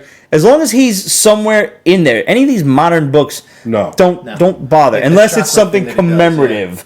Like if it's Spider-Man 700, you can have fucking Stan sign that. But he's got these new comics that came out that he's pushing to kind of, break from the pack and also represent. Yeah, I wouldn't bother with that. I would get like some Marvel Comics shit. Bottom line is, it's $200. Do it. It's going to cost you that much on eBay or something like that, and at least this time you get to meet Stan and do it because it's worth it. He's a grumpy old man. He's angry. He's old. He's fucking crotchety. He's awesome. Whatever happens to the thing that you get signed, you will have that experience to the day you died. You can tell your friends, your kids. You can talk about that story, and you're meeting someone that started out embarrassed that he was writing comics because he wanted to write the great American novel. His real name is fucking Lee, yo. His real name is Stanley Lieber. Yeah. And the reason he wrote Stanley is because he was embarrassed to be writing comic books, and he wanted to save his real name for when he wrote the great American novel. But slowly he realized, as he was going to all these parties with friends who were doctors and lawyers and helping people, he realized that media helps people too. Because all of the comics that people read, all of the movies that people go to see, it helps them through the dark parts of their lives and helps them enjoy things. So that brought him joy. And I think it's just wonderful poetic justice that someone who worked that hard for that long effectively did something better than the great American novel. Yeah. How many lives did he touch? How many people have jobs because of what he did today? How many people find inspiration in the characters that he created? How many people can honestly say, how many writers can say that the things that they've written 50, 60 years ago are still prevalent to this day? How many T-shirts are worn with his creations? I'm going to tell you right now. Here's a little quick story for you. Through Desert Wind Comics, I paid $300 to have breakfast with Stan. It was 10 people. I was among them, and the money went to charity. So it was like, a portion went to the Heroes Initiative, which gives money to old school Golden and Silver Age artists who are now out of work because they didn't own the properties that they created. And the other half obviously went to Desert Wind because profit, sure. So it turned into 10 people sitting and talking with Stan for an hour. And it was absolutely amazing to hear this man's stories. But when it came time for him to sign everybody's book, and he was like, whose is this?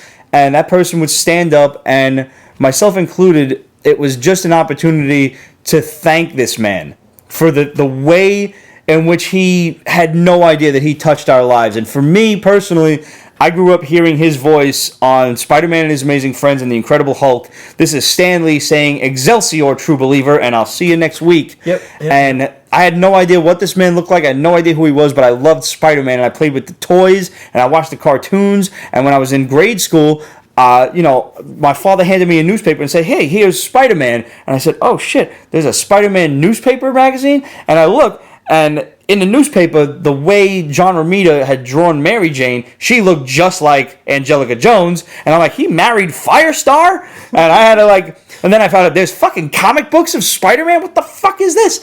And it was downhill from there. And here we are to this day where we host a comic book fucking talk show.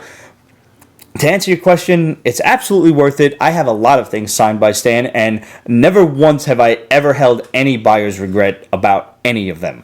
But you have to remember, you look back at Shakespeare, and I know it's kind of a stretch to say that Stan Lee Shakespeare, but when Shakespeare... Well, at least we know Stan Lee actually wrote his. Yeah. Oh, burn! 500 years old. But at the time, there were supposedly better plays than Shakespeare's, but nobody remembers those. Nobody's replaying them now. Right. Who are they studying? Shakespeare. So, it's already kind of stood the test of time. 50, 60 years later, we're still rehashing his properties that he created. Mm-hmm. I would not be surprised if 100, 200 years ago from now, somebody's still perpetuating this That stuff. Spider-Man is still perpetually 28 to 30 years old. Yeah, or 18. Yeah. It's an incredible experience, and I wouldn't even put a price tag on it. Yeah. Do it. It's an experience you'll remember for the rest of your life. Which Comic-Con are you going to see him at? Is what I want to know. I think it's Not mine. Kamikaze Expo or something like that. Oh, I want to go to that. That's all the way in fucking California. Mike Tyson's going to be there. I really want to meet Tyson. I just want to shake his hand and say thank you for Mike Tyson's Mysteries. I want to shake his hand and be like, I never beat you. Ever. So what did somebody post? Maybe you guys posted it. Probably us. Everybody has a plan until you get Balumboed. I think that was his that was his quote. Is everybody has a plan until you get punched in the face. Cincinnati Comic Expo on September 24th. All right. You know what a Take pictures Balumbo there. is? You know what a Balumbo is? Mm-mm. It's a jiu-jitsu move that Sensei John knows plenty about because he does it a lot on people. It's basically a lot of spinning and moving. All of a sudden, you're on your side and the guy's like choking you out behind you. Huh. Yeah. Yay. Yeah.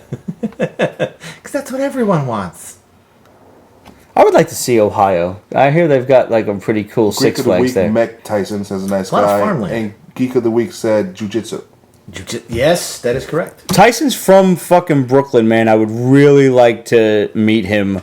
I hope he comes to New York Comic Con. He was here last year, but he wasn't doing any signings. It was just a panel, and you couldn't get an autograph. And I don't want to offer him cannolis, but I want to know why he is like afraid of them. I just want a selfie video of him and I where we both. Did you ever watch Tea with Tyson? We both say ludicrous. What? You ever watch Tea with Tyson? No. Oh, you should. But have you seen Mike Tyson's Mysteries? Yes. Oh, it's Thank great. you. It's wonderful. Pigeon? Oh, when he took a gun out of his pocket, even though he's a pigeon. Awesome. Oh man, all I know is when you talk like that, you have to be able to fight. And this I have seen training videos not of that his. tall. Yeah, he is a monster. Yeah, I saw him in L.A. But people walked up on the street and he stopped and he talked to him for half an hour. He's That's awesome. That's great. I He just totally made peace with whatever happened with him before. That's great. I want to meet him. I want to shake his hand, and I wouldn't mind doing a stare down pose for a photo. I might wet myself. Do you see him in Ip Man 3? No, I haven't seen it yet. that surprisingly was well done. I thought like, oh, this is gonna be cheesy. Like, no, this is fun. Because Good. what's his name? Donnie Yen. Yeah, he can kick ass. Yeah, he's great. Holy shit. Yeah, Hitman. I only just discovered Donnie Yen like a year ago. Or I didn't so. realize he was in Highlander Endgame. Nah, no, Yeah. this is news to me now. Yeah, the The one with Adrian Paul and Christopher Lambert. Yeah. IP Man 3 was good too, according to Ip Tommy Man. Two Toes. Ip. Oh, Ip? Ip. It really is Ip? It's Ip. Yeah, Master Ip Man. Okay. Wasn't the original something about like Bruce Lee's teacher or something? That was the concept there? Yep, he's the one that brought Southern style kung fu to Hong Kong. Ah. Yeah. Southern Stars in Southern China. All right, here's a great fucking. Fushan. Yeah. This is one of my finer segues. Speaking of kung fu and ninjutsu, Yeah. Teenage Mutant Ninja Turtles universe. Nice. Thank you. Now, I didn't read this because the first thing I asked Ramon was, does this, stem from the original core title?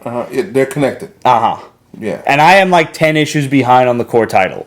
I'm behind, but maybe a handful. I don't know where I'm behind. There's just so much out. Yeah. You had to have finished 50 where Splinter fought Shredder. That's like the key, and I When they started trail off using from more there. mutants, which was awesome, I started picking up intermittently. But I think I got like pulled back because they started doing the black and white to color or whatever the heck it was. Oh no, that's those are reprints. The I know, core but- IDW title is where you want to When I was stay. a kid, I couldn't get the Eastman and Lard, the original ones, so it was just fun because they had some really good Yes, they did. action storyboarding. So I just enjoyed reading that. So I think that's why I got sidelined. This is a great core series in that every time they do one of these little spin-offs, it's not like, I gotta read another fucking spin-off. It's like, ooh, what are they doing No, now? it's fun. Like you want to read it. How does this one? It's like when X-Men was good. Yeah. This is picking up right where the series is. Now the series didn't end and this one started, No. right? Okay. No, not to my knowledge, but again, I'm a few issues behind.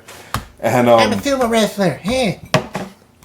I love that whole thing. And it's just honestly, they kind of have some PTSD going there. They've been through a lot of shit, Yes, they have. and it's still going because now there's like some like ancient demons and Japanese stuff going Sure. after them and stuff because it happens. And it makes sense because Happened Shredder last was week. involved with the witch and With all that Kitsune other- and everything. Yep. So it That just, was a fun storyline. Yes, it Yeah. was. like the history of the foot. Yeah. That was my favorite. Mm-hmm. Anyway, Finally, it was not just some stupid name. It actually made sense. And this is just them dealing with that. They're going to Baxter Stockman, so trying to get help from him. Is this motherfucker a fly yet? No. Damn it! I know. And the It's not government, interesting unless you can spit stuff. the government is watching them now.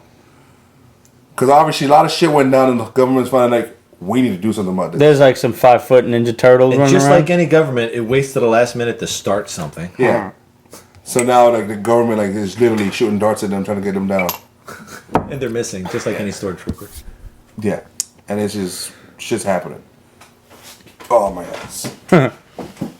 It's good. I like it. Good. The art's good. Good. Which is very fucking important. And you said that like once 50 ended, the artwork kind of Yeah, but now I think it's picking up again. good. I think they just gave somebody a break or something. They needed to. That was actually very discouraging. It's actually why I was not in a rush to, catch up and continue reading the series. I will eventually. I believe it picked up. I'll muscle through it, but also from IDW we have Revolution: The Prelude. Now there was a original Prelude in, I'm not sure if it was ROM or Micronauts. I think it was ROM, where they showed like the first 3 pages of this Prelude that was put out this is week. just like 10 pages. About that. And it's basically how you've got General Joe Colton of G.I. Joe, the guy that G.I. Joe was named after. He's the 1960s Bruce Willis. G.I. Joe. And Scarlet, who has basically taken command of thought you were the gonna say field taking her shirt team. off. Damn. And no such luck. And Colonel Mannheim, also known as Colonel Mayhem, who was from the original G.I. Joe team, apparently, because he worked with Joe Colton. And these 3 are just kind of rehashing a history of what's been going on in the IDW Hasbro universe. Which is crazy. Yeah. Because Because a lot of this stuff I don't know about because it's... Transformers. Yeah. It's almost like Xenoscope. You can't jump on. No. Thank you, Daniel Blank, to giving us list. like such a list of everything we needed to know about Transformers, but that list was exorbitant. And we're like, nope. Exorbitant. You like that Multiple shit. syllable words. So yeah, didn't read any of those. But the way that they're looking at this is like Optimus Prime is the bad guy. Like at least that's how G.I. Joe is looking at this at the moment. Kind of like how Danny is the bad guy in Karate Kid, yeah. He is. From what I understand from Transformers, and Daniel Blank will probably correct me. I can tell you anything about Cobra. Oh yeah, no, he's a Cobra nut. I got that much. That's important to note.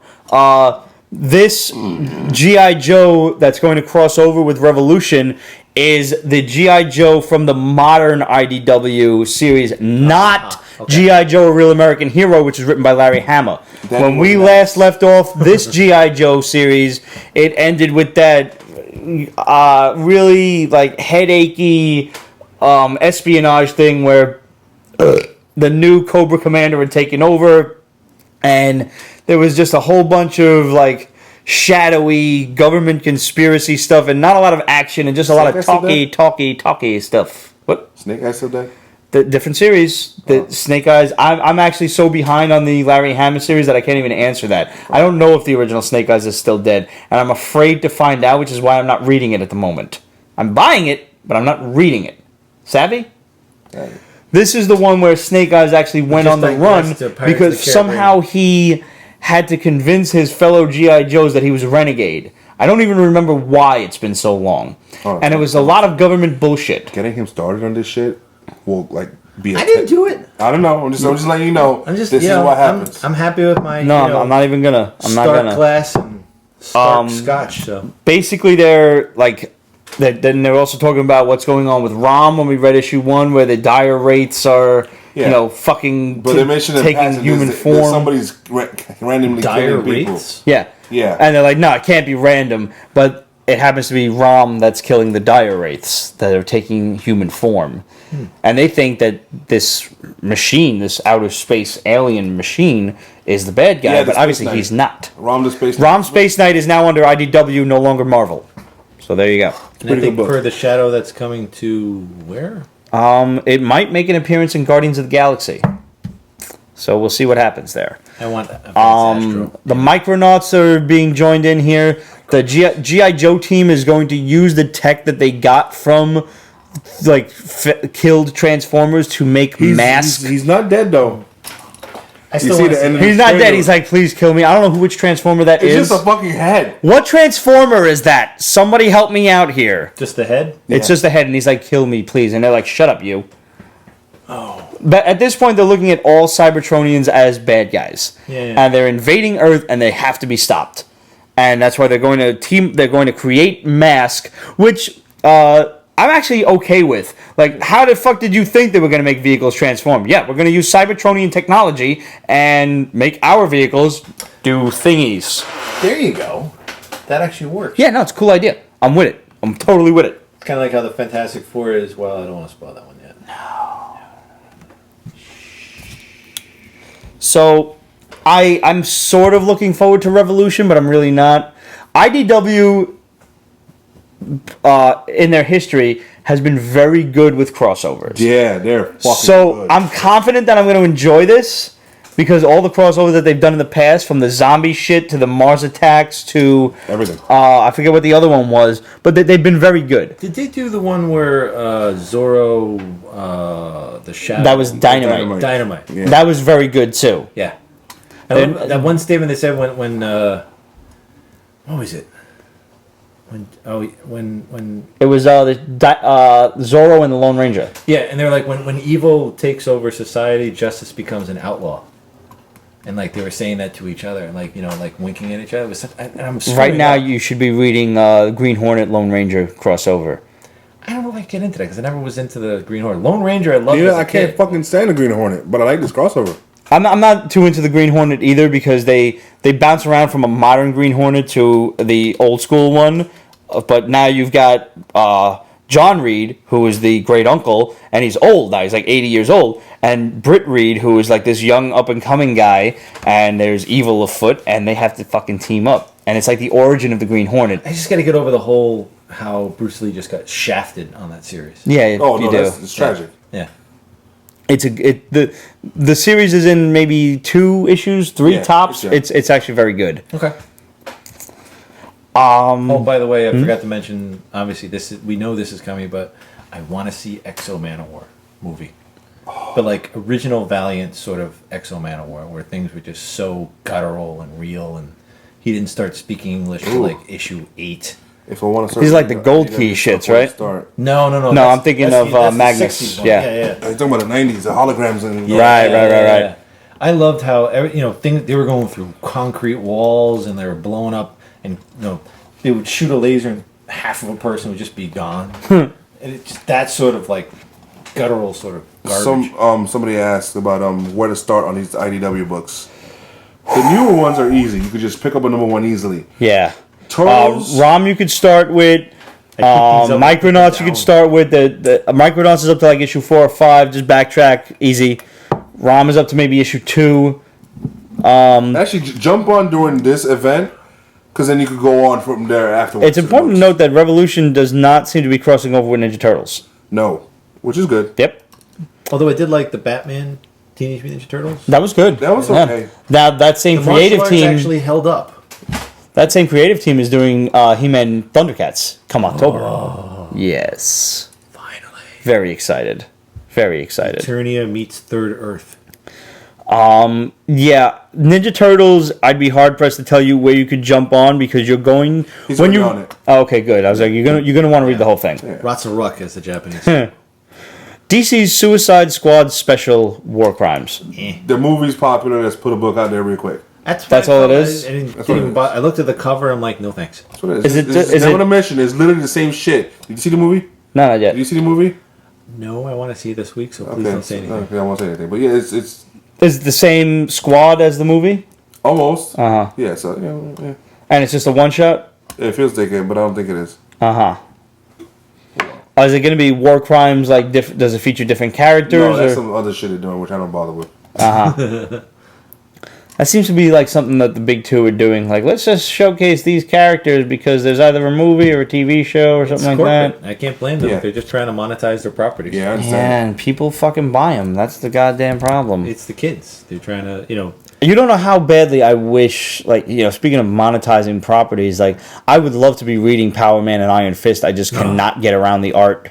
Yeah. And I can't get around the fucking cockamamie story. Like, why do I want to read about fucking Black Margaret or Black Martha, whatever the fuck her name was? I don't care. If really you're gonna be the fucking villain, you can't get Davros and That's why I'll go straight to the visuals. I won't even pick up the book. I'll just watch Copperhead or whatever the fuck guy's name is. Like Cobra Leader, I forget, GOTW. Like when X-Men went leather, same as the movie. Yeah, really. Bullshit. And that was our favorite writer, Grant Morrison. Speaking of movies, Yeah. American Mythology Equilibrium. Now, here's what's funny. I saw the movie, didn't read the comic. Ramon read the comic, didn't see the movie. I read it because it's on his fucking list. Was it on my list? I didn't know it was going to be exactly the movie. Oh, it's a fucking sequel. It's the sequel to the movie that never happened? Yeah. You know what disappointed me? Did you see this movie? No. Okay. Equilibrium. The name of the movie is Alright. Equilibrium. Whoa. So With Christian Bale. Yes, I did see that. Fucking awesome movie. Yeah, no, it's a cool Best movie. sword scene I've seen in years, son.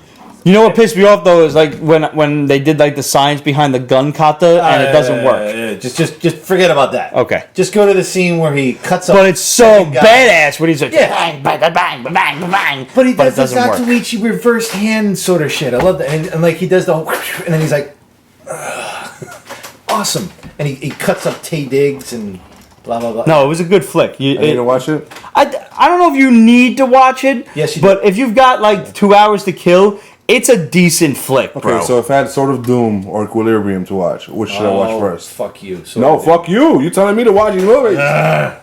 Put them in order for me.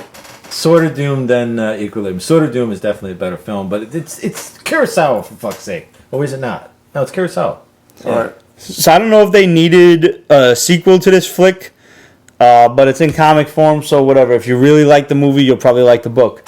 Even though the art is very lacking. Oh, anytime there's a sequel to a movie book, doesn't the art always like fucking blow goats? You know, I'm trying to remember what other times there were. This is going to get derivative a little bit, but I thought the premise to Equilibrium was fun. because it was kind of like a 1984 spinoff. Where, yeah. That's the whole thing. Yeah. It's basically they figured out that emotion is the reason why man goes to war and kills each other. So let's just they've removed that. Yeah. Which it seems like a good premise, but then what if someone doesn't Which is the exact same premise in Revolution. We reviewed the book when people turned back into cavemen. Oh, Devolution. Yeah, Devolution. Yeah. We were talking about mature reader books last week, and I don't know if that one was mentioned. We might have mentioned that, but Devolution? Devolution. Yeah, we did. I would also like to throw that out as a candidate for Netflix yeah. fucking TV show. Oh, that wow. would be badass. That'd be pricey too. That would be pricey. A lot of fucking monsters and stuff. This is a 5-issue series. You need to read it. It's kind of like Generation Y or whatever it was. The Y the Last Man. Y the Last Man, yeah. A lot of fucking crazy big ass monsters, cavemen, all kinds of fucked up shit happening. The whole thing is they feel it's religion that's fucking everybody up. So they try to go part of the brain where religion is still a thing. Mm-hmm. So when they went after that part of the brain, they also accidentally started devolving people. Yeah. And people turned into cavemen. And because they put it in the water supply, not thinking that everything drinks fucking water, everything devolved. And what happened millions of years ago when animals had devolved? They were a lot bigger than us. Oh yeah, that's called. It's not the same as the book Enormous, right? No. This is a good fucking series. Going back to Equilibrium for a second, they also kind of do a parallel to. No. It doesn't need splash. No, I'm fine with it. I know. Sacrilege. You guys, everything. It's a thing. I know. No, he's not wrong. I just not with this brand. I don't really need it. A Ray Bradbury short was Fahrenheit 451. Loved it. Yeah. Saw the movie, read the book, every part of it. I even did a project on that back in art school in college where I had to make a cover for it.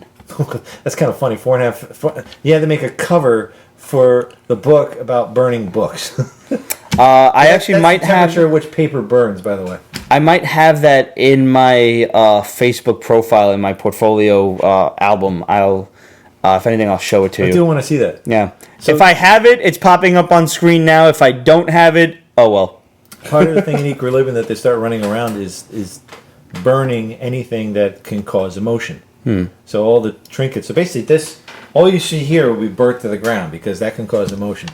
So they basically lived like the Japanese with nothing, complete simplicity. So all right, I'm done. I'm done ranting about that. That's fine. Last but not least on the book front, we have Image's Eden's Fall, which, as I was reading through it, basically you've got this entire town of criminals that is living off-grid, which reminded me of that story we read last week. With the people that are living totally off-grid, they're... I know. You know which one. I can't remember the fucking name of it. Besides the Amish. Okay. But these people are criminals. And they're not Like reformed the Amish criminals. are They're criminals too, The criminals. They don't pay any taxes, These are basically criminals who have gotten their names changed and are now they're trying to make a second life for themselves. I don't know how many of them are doing it like because they want to make amends and be good people, or they're doing it because fuck jail. They don't want to die. Right. So you've got a column A, a little column B, and as I'm reading this, I find out it's a sequel to The Tithe, which It's not exactly a sequel. It's a combination of Tithe, Postal, and Think Tank. It's not. It's by the same character. It's by the same creative team. Yeah. Matt Hawkins, But who wrote both it of brings them. them all in, all those characters in his On book. record, did not like Think Tank. Really? Yeah. What a fucking crock of shit. I thought all that DARPA shit you would have fucking just eaten up. It's bullshit, because I actually work with people that, well, I can't say it on camera. I'm behind on Postal, but I'm enjoying that one. I'm behind on Postal too, but I am very much enjoying it too. Yeah. Yeah. I Think Tank I always like because he's a dick. And actually, I did like the character. Yeah. In Think Tank. Yeah. But And they his didn't go girlfriend, far too. enough. Like, they should, if you get any, like I work with some people at Stracon, that kind of, I can mention. If they'd just gone into some more technicalese, I don't care if the people they kind of stopped short of the shit that maybe they didn't know. What I like about Mignola is he just inundate you with stuff like you can't ever process, Right. but it's all true. But you can't give people too much tech talk. Bullshit. It'll bore them. No. It'll limit your audience. You can fuck with them on. Like, you ever watch the show Limitless? No. No, They- but I saw the movie. And apparently the drug is also out there, like it's real. NZ, whatever the heck it is. Yeah, you can order it like on the interwebs, and good luck to you. I don't know if it causes Maybe cancer I'm or on whatever it the now. fuck burns holes in your brain like ecstasy used to. But yeah, apparently makes you smarter. So anyway, I didn't. Doesn't make your dick bigger though. That was But like you one of the think things. your dick is bigger. That's enough.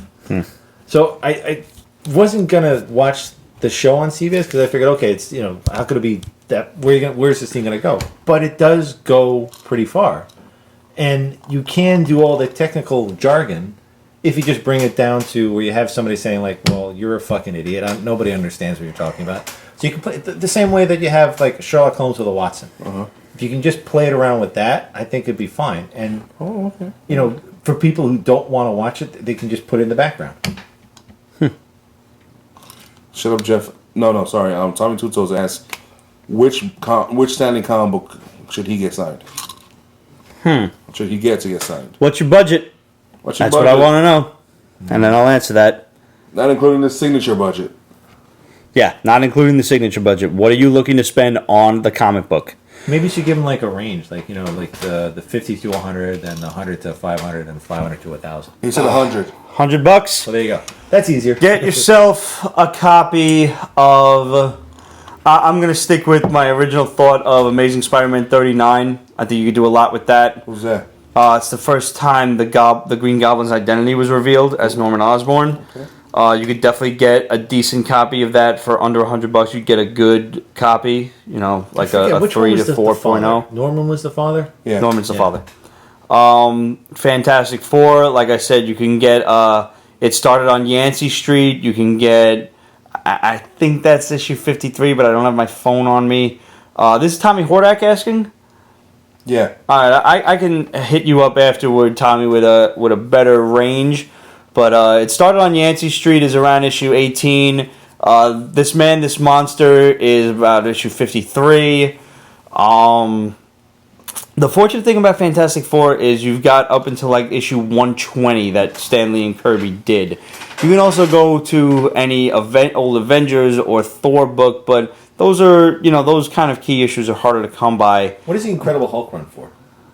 Which number? Number 1, sorry. About 7,000. Oh, never mind. Yeah, no. Yeah, none of the really What good, about, classical ones. 1 through 6 of the Hulk is pretty much out of random price What about range. 181, which is Wolverine. You won't find a copy for under 300 to 400, and that's a rag, yeah. unfortunately. But But he had nothing to do with that, so I would not suggest getting that's right. that That was signed. Len Wein and Len Wein, excuse me. John Romita designed the concept for Wolverine, so you can get him to sign it. You can get Herb Trimpe. Well, you can't anymore. And that's why you need to hurry up and get a book and sign it. Yeah, please. Seriously. If you want to throw in a little extra money, I would say get a Fantastic Four 48. If you want to go as high as like 250 or 300, if you could swing, that's this the Silver Surfer and Galactus. Yeah. That is a Good. super classic Considering issue. what we know. Especially given the fact that we know that the Fantastic Four are going to make an appearance. That is a nice investment to make. And I'm telling you, go back and watch Tron Legacy in the beginning when the son who's talking to his father, you go through all of his toys on the shelf. On his shelf is, I think it's either Avengers or Fantastic Four, where the Fantastic Four, the Avengers, and the X-Men are finding Galactus. I think I know which one you're talking about. Yeah. Yes. You want to know a fun book you could get too, bro? One of the books I got, a total guilty pleasure, was Spider-Man and His Amazing Friends. Yeah. It's an actual comic book. It's a number 1 issue. It's Really? Yeah. He wrote it, and also, he hosted the show, so that's I love that show. It's so good. That was my Saturday mornings. That and the Yeah. Incredible Hulk. Yep. I still remember when he threw the space shuttle.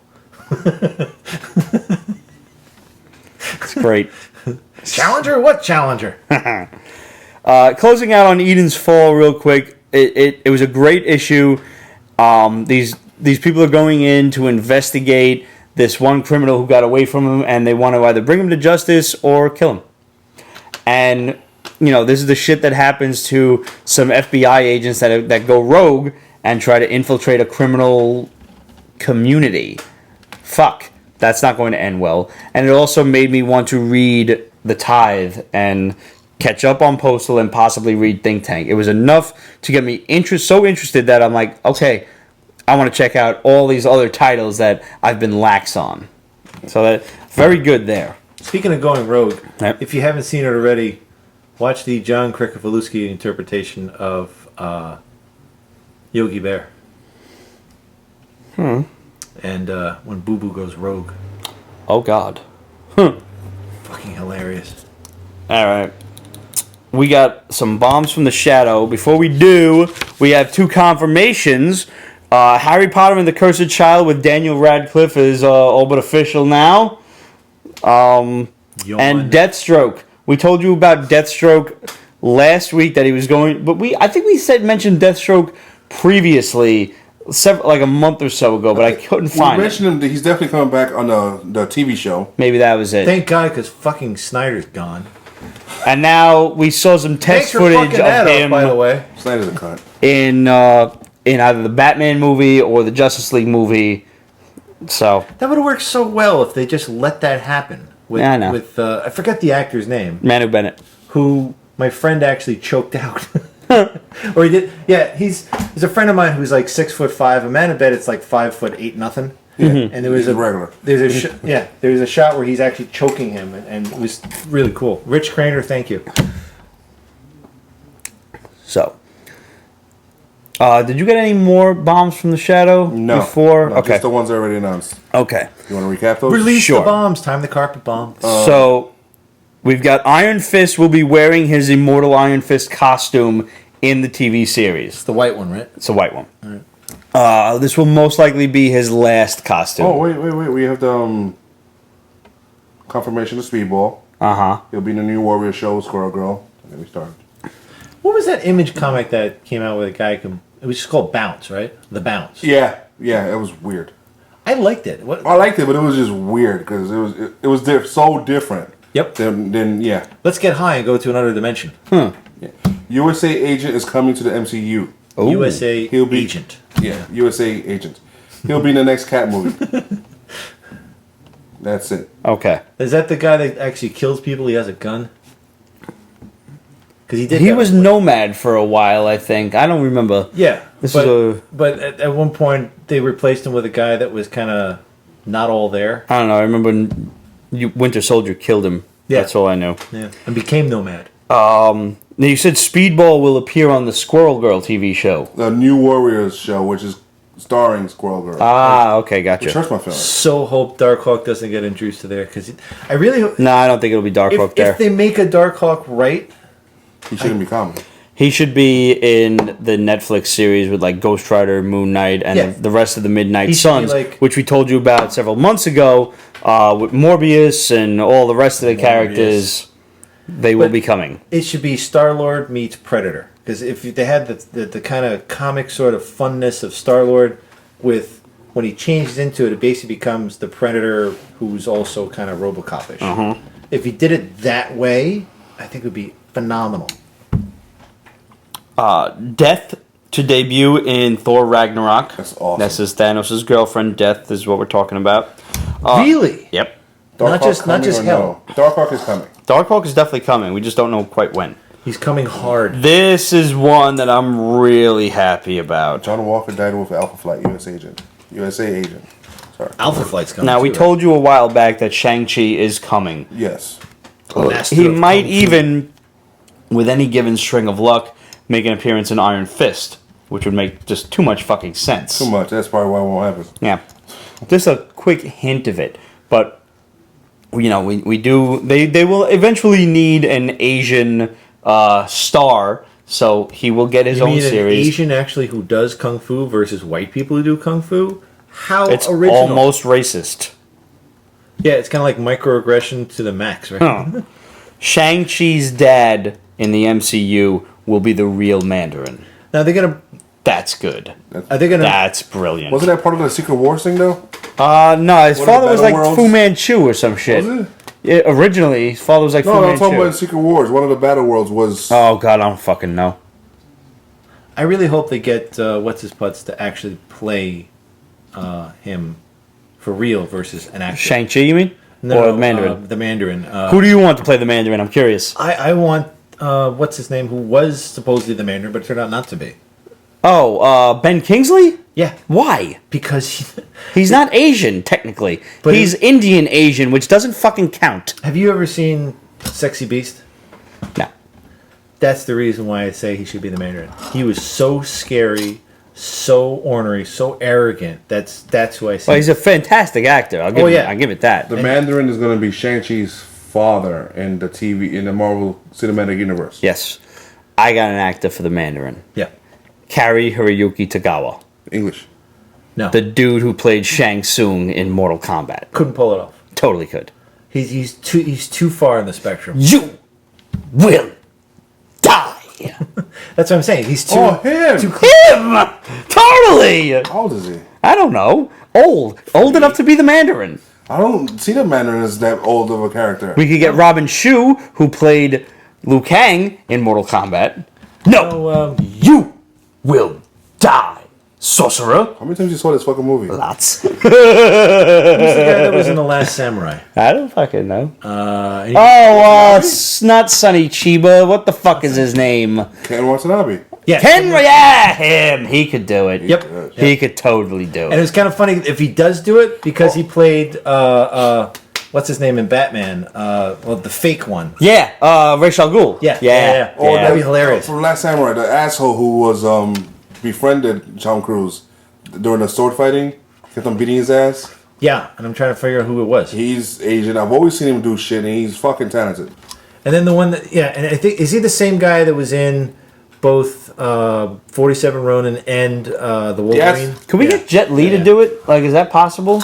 Could you imagine Jet Li with the fucking Fu Manchu my God. beard and shit? That would be nice, Like, just but- looking all evil. Like, he hasn't been a bad guy, I don't think, since Lethal Weapon 4. He played like a Hero. doppelganger. Yeah, not hero. The one. Yeah. yeah.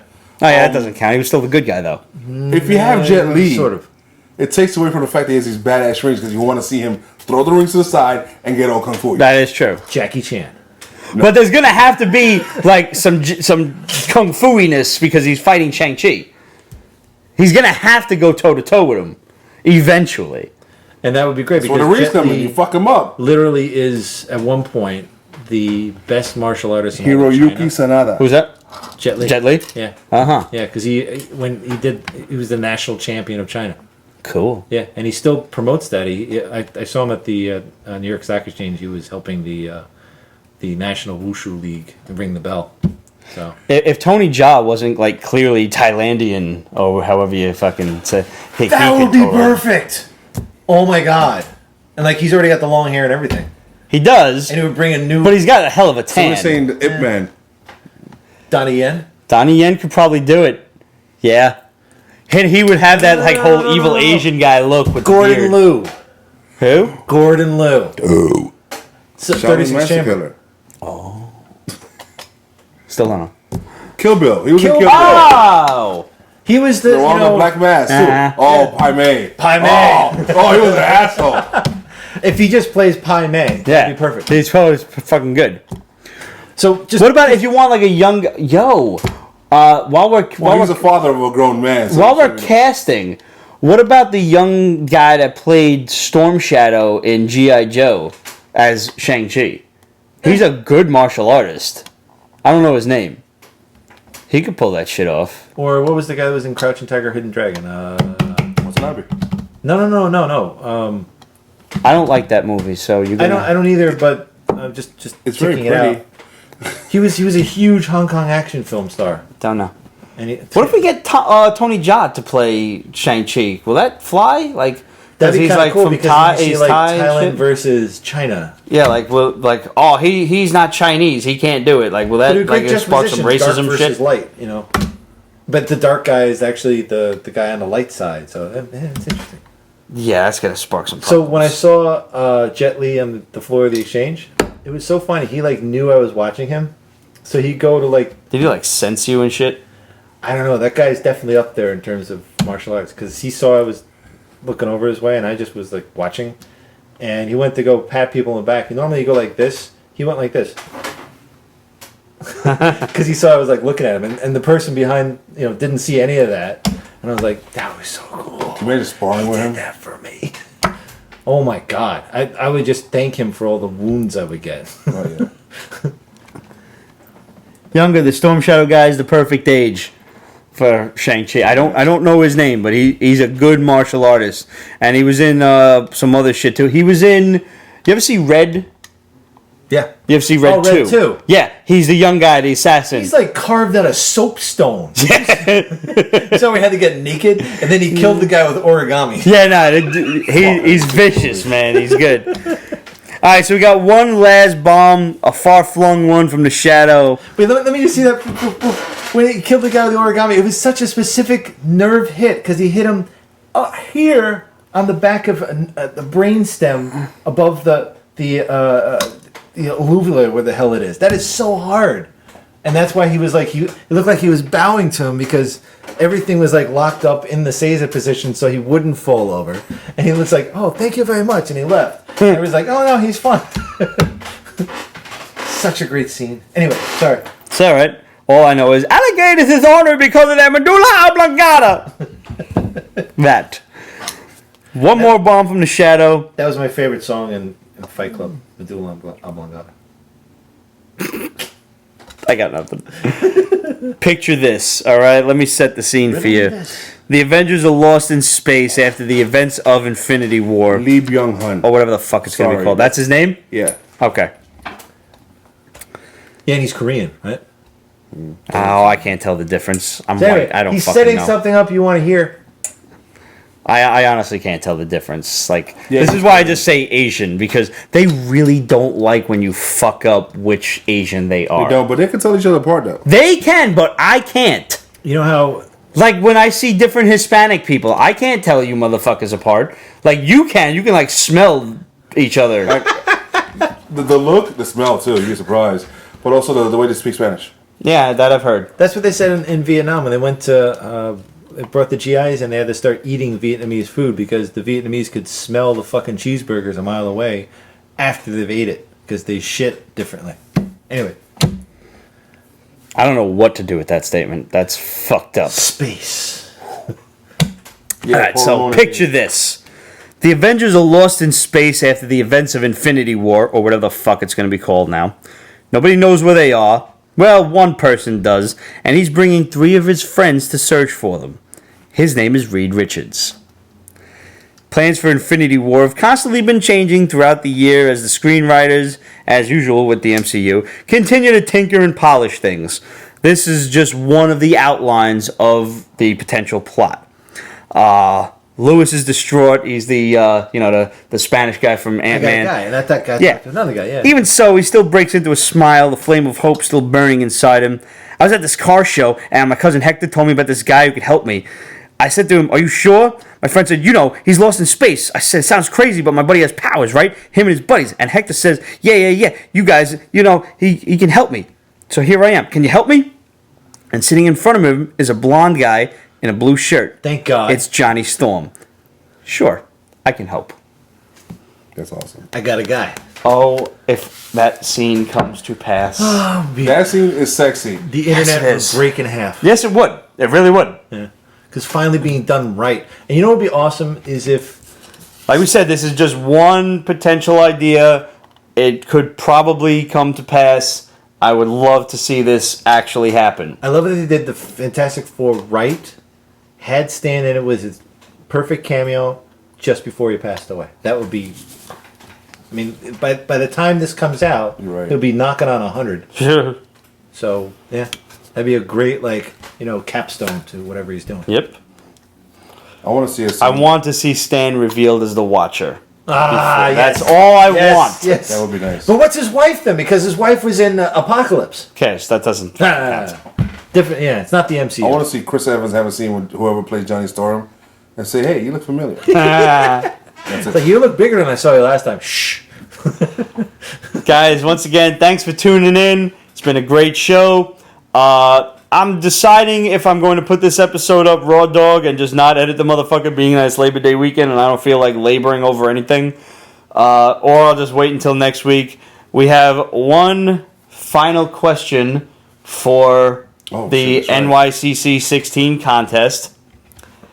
And what should that question be, boys? Alright, I'm thinking of a question. Ooh. I'm trying to think. Oh! Questions! Go to fucking Instagram and then we'll get back to this question whilst I think of it. Wait. No, dude, read. I'm thinking. I can't do two things at once. All right. Outbreak 666 wants to know: Suicide Squad or Thunderbolts? Thunderbolts. Which Thunderbolts? Anything but the current one, because the current one is garbage. No, yeah, with I liked Bullseye, Venom, and the rest of that Thunderbolts. Oh, wow. Red Hulk. Yeah. Very dark. That's a different Thunderbolts Ancient team. Venom, right? No, Venom, Bullseye. Oh, I know what you're thinking about. Thunderbolt Rosses with Punisher. Yeah, and that was Electro. good too. That was good too. I like that. It was just all me, no green. Yeah, I'm thinking so far Thunderbolts, unless you get like a more classical Suicide Squad. Yeah, like no Harley Quinn. No Harley like, Quinn. Anyways. Harley Quinn's Oh, fun. I have a question. Okay, go on. Darth Myers asks, has Ramon concluded Stranger Things? Yes. Impatiently waiting for season 2. I got that. I mean, I wish they did more music. If they just released like a CD of the music, I would buy it. Because it was just all like 80s new wave. It was awesome. It's got me like going to YouTube now and just finding all the new wave I can find. Beardsley, By the way, Power Glove is awesome. The band? Yeah. Yes, they are. Fucking A. Beardsley wants to shout out his new page. Oh. At Incredible Hall Comics. One word. Incredible Hall Comics. All right. Check them out. And the back crap. Just out of curiosity, why don't you guys use a shifting camera angle recording method anymore? Because it's a real pain in the fucking nuts to edit. Tell me how you feel, Pete. It really is. Eventually, we would like to get back to that, but it's going to require a little bit more funding on Patreon and a little bit less stress in the daily life of editing because we try to get the show out as quickly as possible, and editing those camera angles is a real bitch. I'm not going to lie to you. It is. And the sheer amount of space it takes, too. Yes, it does take Really up a need lot studio of to do fucking something space. like that, right? Yeah. I mean, you're sitting there just like, and then you missed a half a second, so I got to backtrack, and a 3-hour, 4-hour editing job, and that's being fucking lenient. It turns into an 8-hour editing job, so it's tough. I got a trivia question. How many nuclear reactors were being used during the peak of usage in Forbidden Planet? Sorry. Is that Googleable? Yeah. Is it? Yeah, or you can just go to one scene and find it. You don't need to like watch the whole movie. It's just one movie. It's not like Futurama. You have to watch the entire freaking series. Well, guess what? We're going to throw 2 trivia questions at you. It's our last week, so we're going to give you 10 potential entry points into the NYCC 16 2 3-day pass giveaway contest. The first question is, how many nuclear reactors were active during the Forbidden Planet movie? Yeah. Is that a correct way to say that? Yeah, peak usage, like when the monster is being used at its peak. So like when the monster is being used, how many nuclear reactors were active at the time? And the correct answer can just be, how many dials are being used. You don't have to like figure out the megaton bombs or something like that. And you don't get bonus points for doing that either, you Seriously. fucking nerds. That's one question.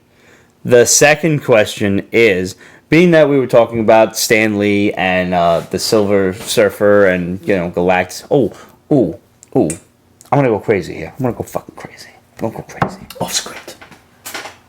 I'm going to give him... Ripping the script We're up, going to do throwing it 3 away. questions. 3 questions. We're going to do 3 questions. 3 fucking questions. 15 points, people. 15 extra points. It's going Ron Lee. 15 fucking points. The first question is, after the Silver Surfer had a change of heart and he helped the Fantastic Four defeat Galactus with the Ultimate Nullifier, which actually they didn't really defeat Galactus, they just kind of threatened him with it, yeah. And he's like, you fucking wouldn't. He's like, well, you're going to fucking eat me, so what do I have to lose? He's got a point. Plus, you ate Uranus. Yeah. Galactus left Earth alone, but imprisoned the Silver Surfer on Earth. What was the catch? Oh, yeah. That's all I can tell you for that question. Yeah. Galactus imprisoned the Silver Surfer on Earth in Fantastic Four number 50. What was the catch? And it wasn't Terex. Nope. It's actually that's a little bit of second level geek question. I'm judging by the look on Ramon's face, he doesn't know that answer. Nope. And here's your third question. Being that we're talking about, key issues for Stan Lee to potentially sign at a Comic-Con, what was the very first Stan Lee written piece published by Marvel Comics? Marvel/Timely Comics. There's your clue. I think that was one of our trivia questions during the drinking contest. Was it? I think so. I might have been.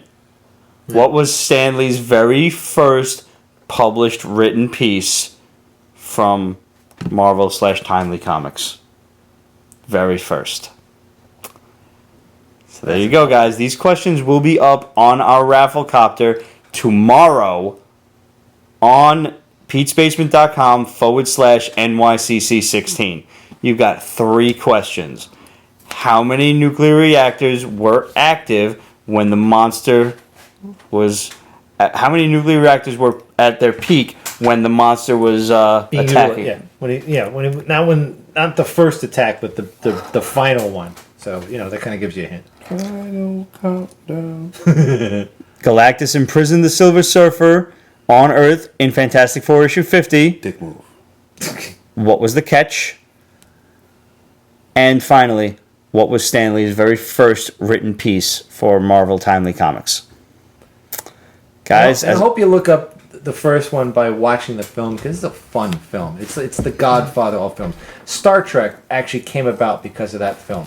He originally was copying the spaceship, but put like the warp drive on the back, and the whole idea of them going to a planet and checking it out, that was his whole idea for Starfleet. So it's worth a watch. I've actually never seen it, but I will check it out. Oh my god. And they borrowed one of the guys from Disney to do the Invisible Monster scene. Mm-hmm. And it's so much fun. It's one of those things, seeing without seeing, kind of like in Reservoir Dogs where he's about to cut off the ear and they move the camera away. Mm-hmm. Yeah, they do a lot of that in this film. And Robbie the Robot, first appearance of him. Cool. Yeah. So guys, hit us up. Let us know what you're reading. Let us know, if we might have missed something that you wanted to hear reviewed and we didn't. Let us know if you picked something up based on our reviews. We really love hearing those stories.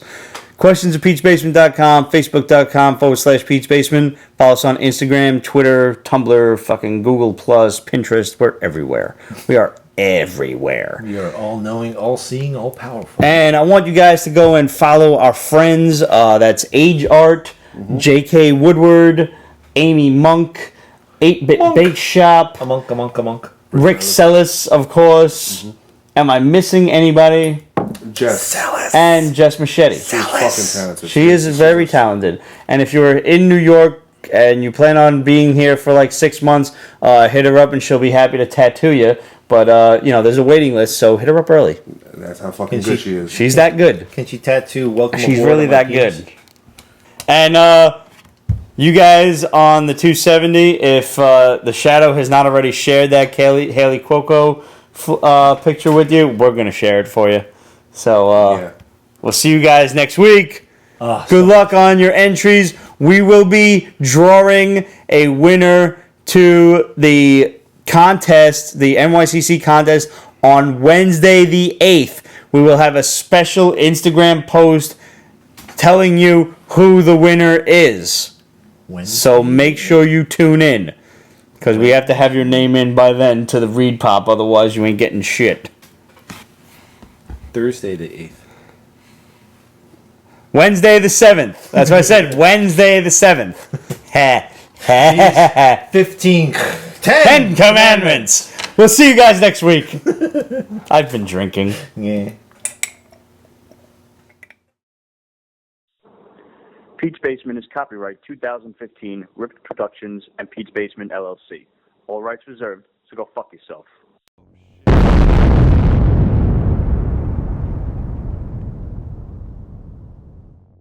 Working for the man every I night gotta say that and one more day. time.